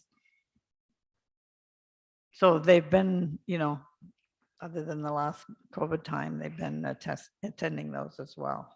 So there isn't much for them to do. Not now. They can't do the radar. The DARE program isn't there. That's what made the money. And the bike rodeo is at the schools. So are the reserves the committees, or are they the townships? Carol will have to answer that. They would be the township reserves, They but are. we've put them in, like, we've earmarked them for community policing, but they can be changed. It's not an obligatory reserve. because Okay. it's come through what they've done. Right, so it could go towards a project that we've got Mhm. that's community support, but not specifically this, because I know it's a tough call, and I think that there are over the years, lots of people that put a lot of effort into this, but I think it's time to, make a decision on whether we want to move ahead with that committee. Okay. I agree. And the thing is that there are lots of projects that are safe, that have safety underlining them. For example, and I would just use this just because it's currently on my mind. Nawatin Sanctuary has just had a inventory done on their bridges, and there's a great deal of rot and replacement. And Brian has just been apprised of this, and he's going to be looking at it actually later this week.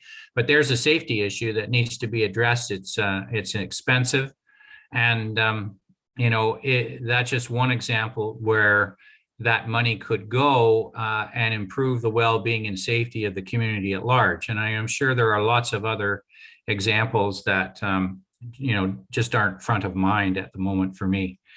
So you could argue that money is well spent in an ear tagged in that general genre of safety for our community. And they probably wouldn't have thought of Nuwatan either. Sure. So, Well, I'm not even, or I'm other not, sources. yeah, I'm not even suggesting Nuwatan, but I'm just using that as an example. Well, as an example, yeah. Yeah. Okay, Councillor Booth? Troy, you had your hand up. Oh, Well, Troy. embarrassing as may sound, but I didn't even think we had this committee any longer. Like, do we still meet? They still. We meet? don't meet often. It was a year apart to the day. Oh. But that was because of COVID as well, because usually they met every 3 or 4 months. Yeah. Okay, I just always. It's funny. I agree with Troy. I don't know why. I thought we kind of put it to rest. I thought so too. And then when I saw it come up again, I thought, oh, I must have missed something here. I don't think it was actually ever put right to rest. Because Okay. did we not go back and ask them? If they I, wanted, yeah, I think we did. Again, I'm not sure, Mayor Latchford. and sadly, they don't have enough members to go out and do a big event. No, there's So- only 3 of them. Right. Yeah. And really, they're not really pumped up about it anymore. They really aren't. They're getting older and so on. So go ahead, Greg. Could I make a suggestion then? Because if you look at it, we keep adding to the problem, because if we budget them for the $1,250 and we don't use it, it starts going into reserves even more.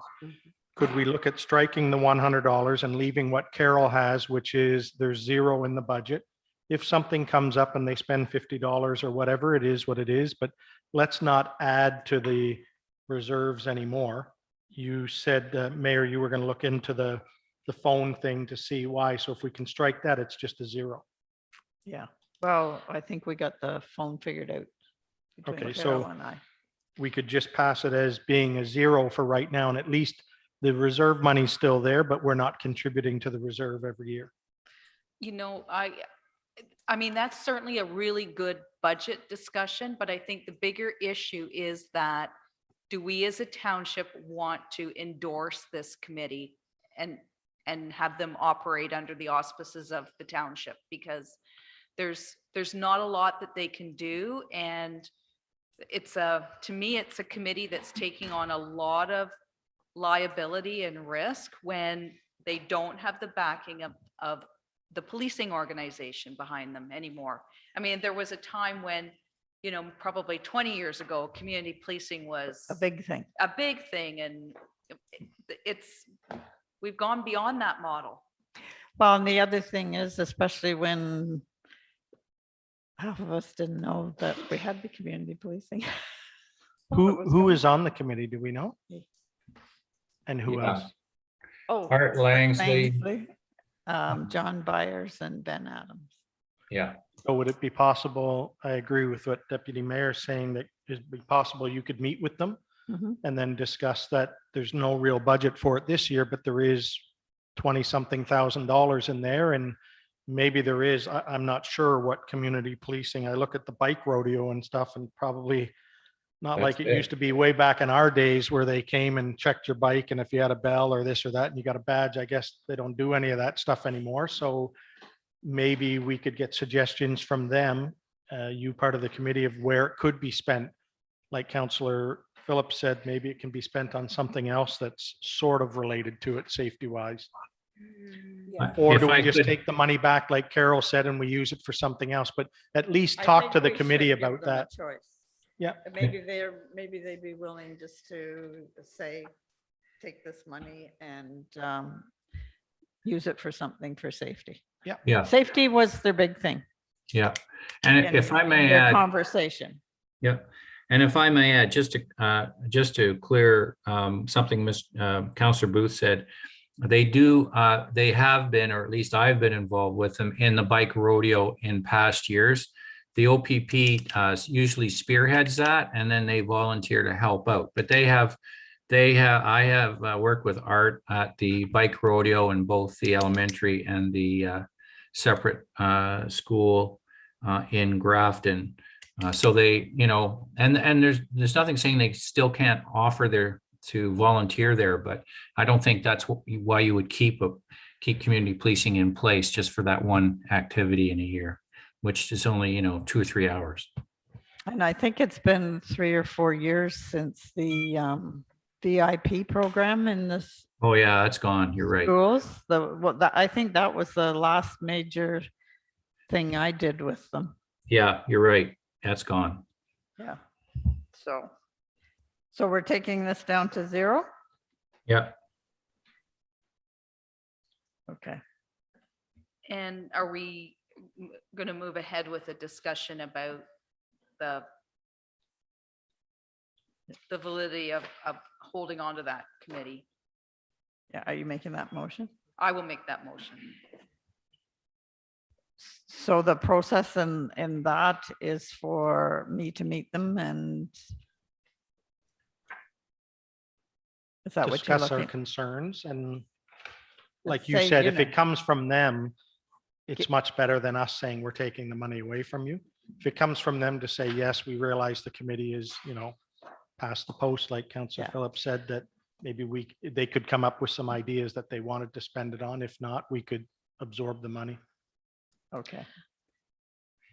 May I? I think there are two things. I Yes. think number one, we need to let them know that we don't feel that there is a place for that committee within the township at this time.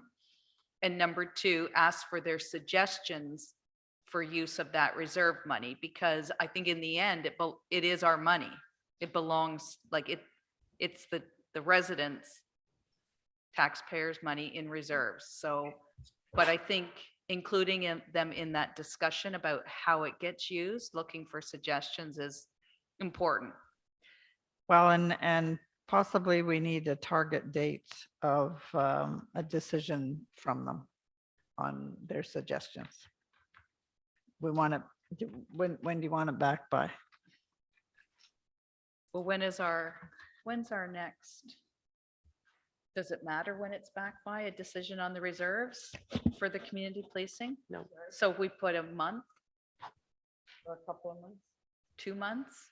Why don't we just say we could have a decision back for our first regular council meeting in January, whatever that date is.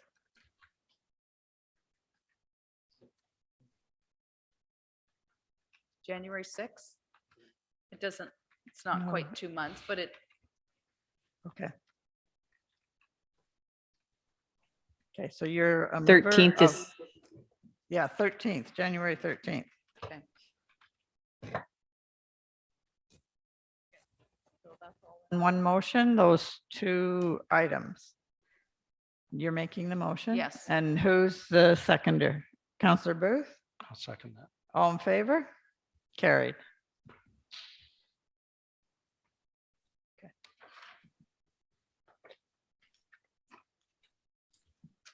The last one is 612, proposed police services board budget.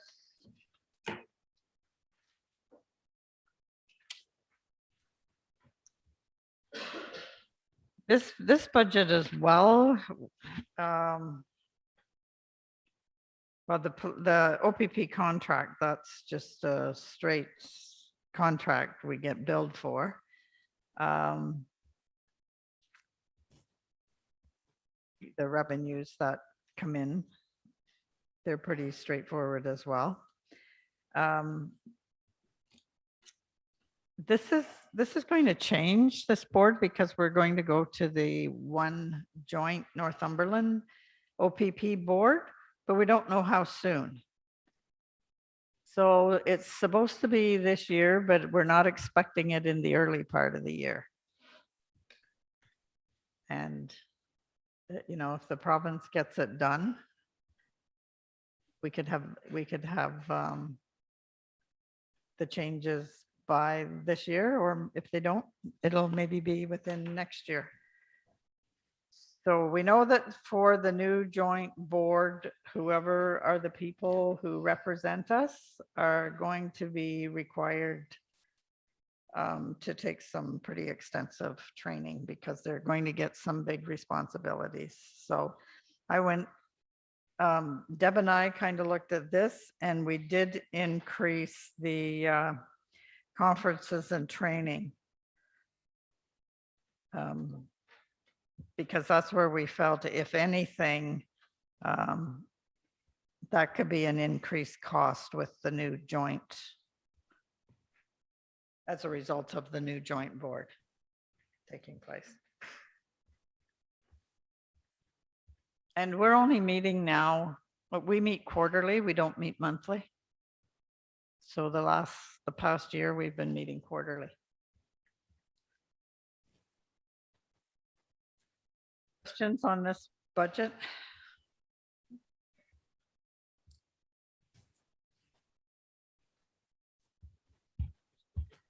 I guess just for Carol's sake, the $900 for subscriptions and memberships, that's one of the 11 to look at to see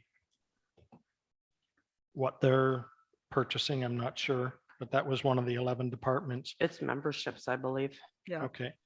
And the only other comment is what the mayor was saying is, I'm hoping that this is going to cost us the same or less when they form this new committee, because we're looking at honorariums of $4,500 and $5,000 for conferences and mileage and meals. I hope this new committee that they're forming doesn't end up turning into a boondoggle thing where it ends up costing us $30,000 to do the same. So I'll be keeping an eye on that when they come forward with, I know there was discussion on, there's going to be, more responsibility for these people and stuff like that. But I look at it as also, that means there's less recording secretaries, less people having to attend and things like that. So hopefully it all comes out in the wash. There'll be one recording secretary and 9 members. So, and it's probably not going to be cheaper as far as the members.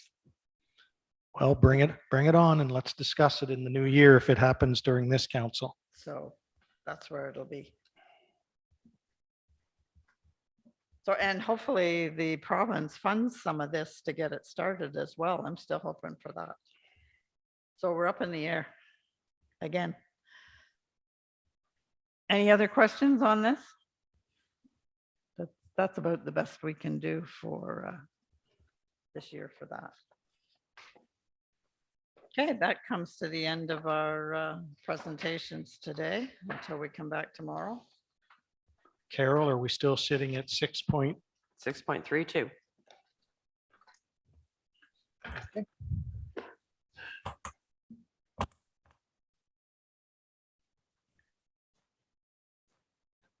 Bylaw. Anybody got anything else or any questions from the past day? Comments? Okay. Be it resolved that bylaw number 136/2021 being a bylaw to confirm the proceedings of the 2022 draft budget session held on Monday, November 22nd, 2021, be read and deemed to be passed this 22nd day of November, 2021. I have a mover.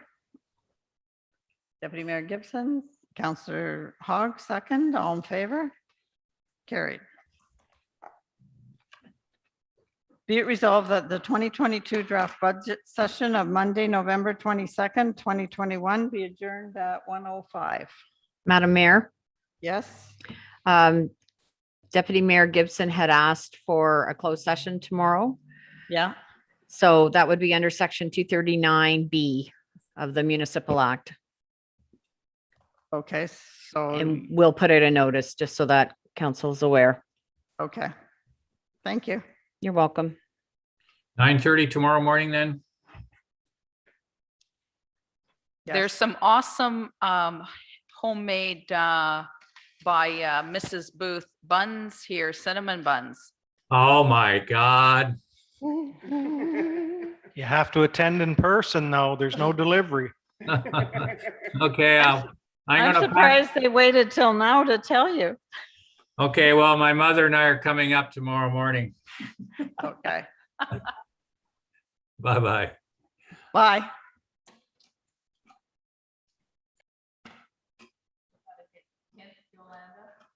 No, no.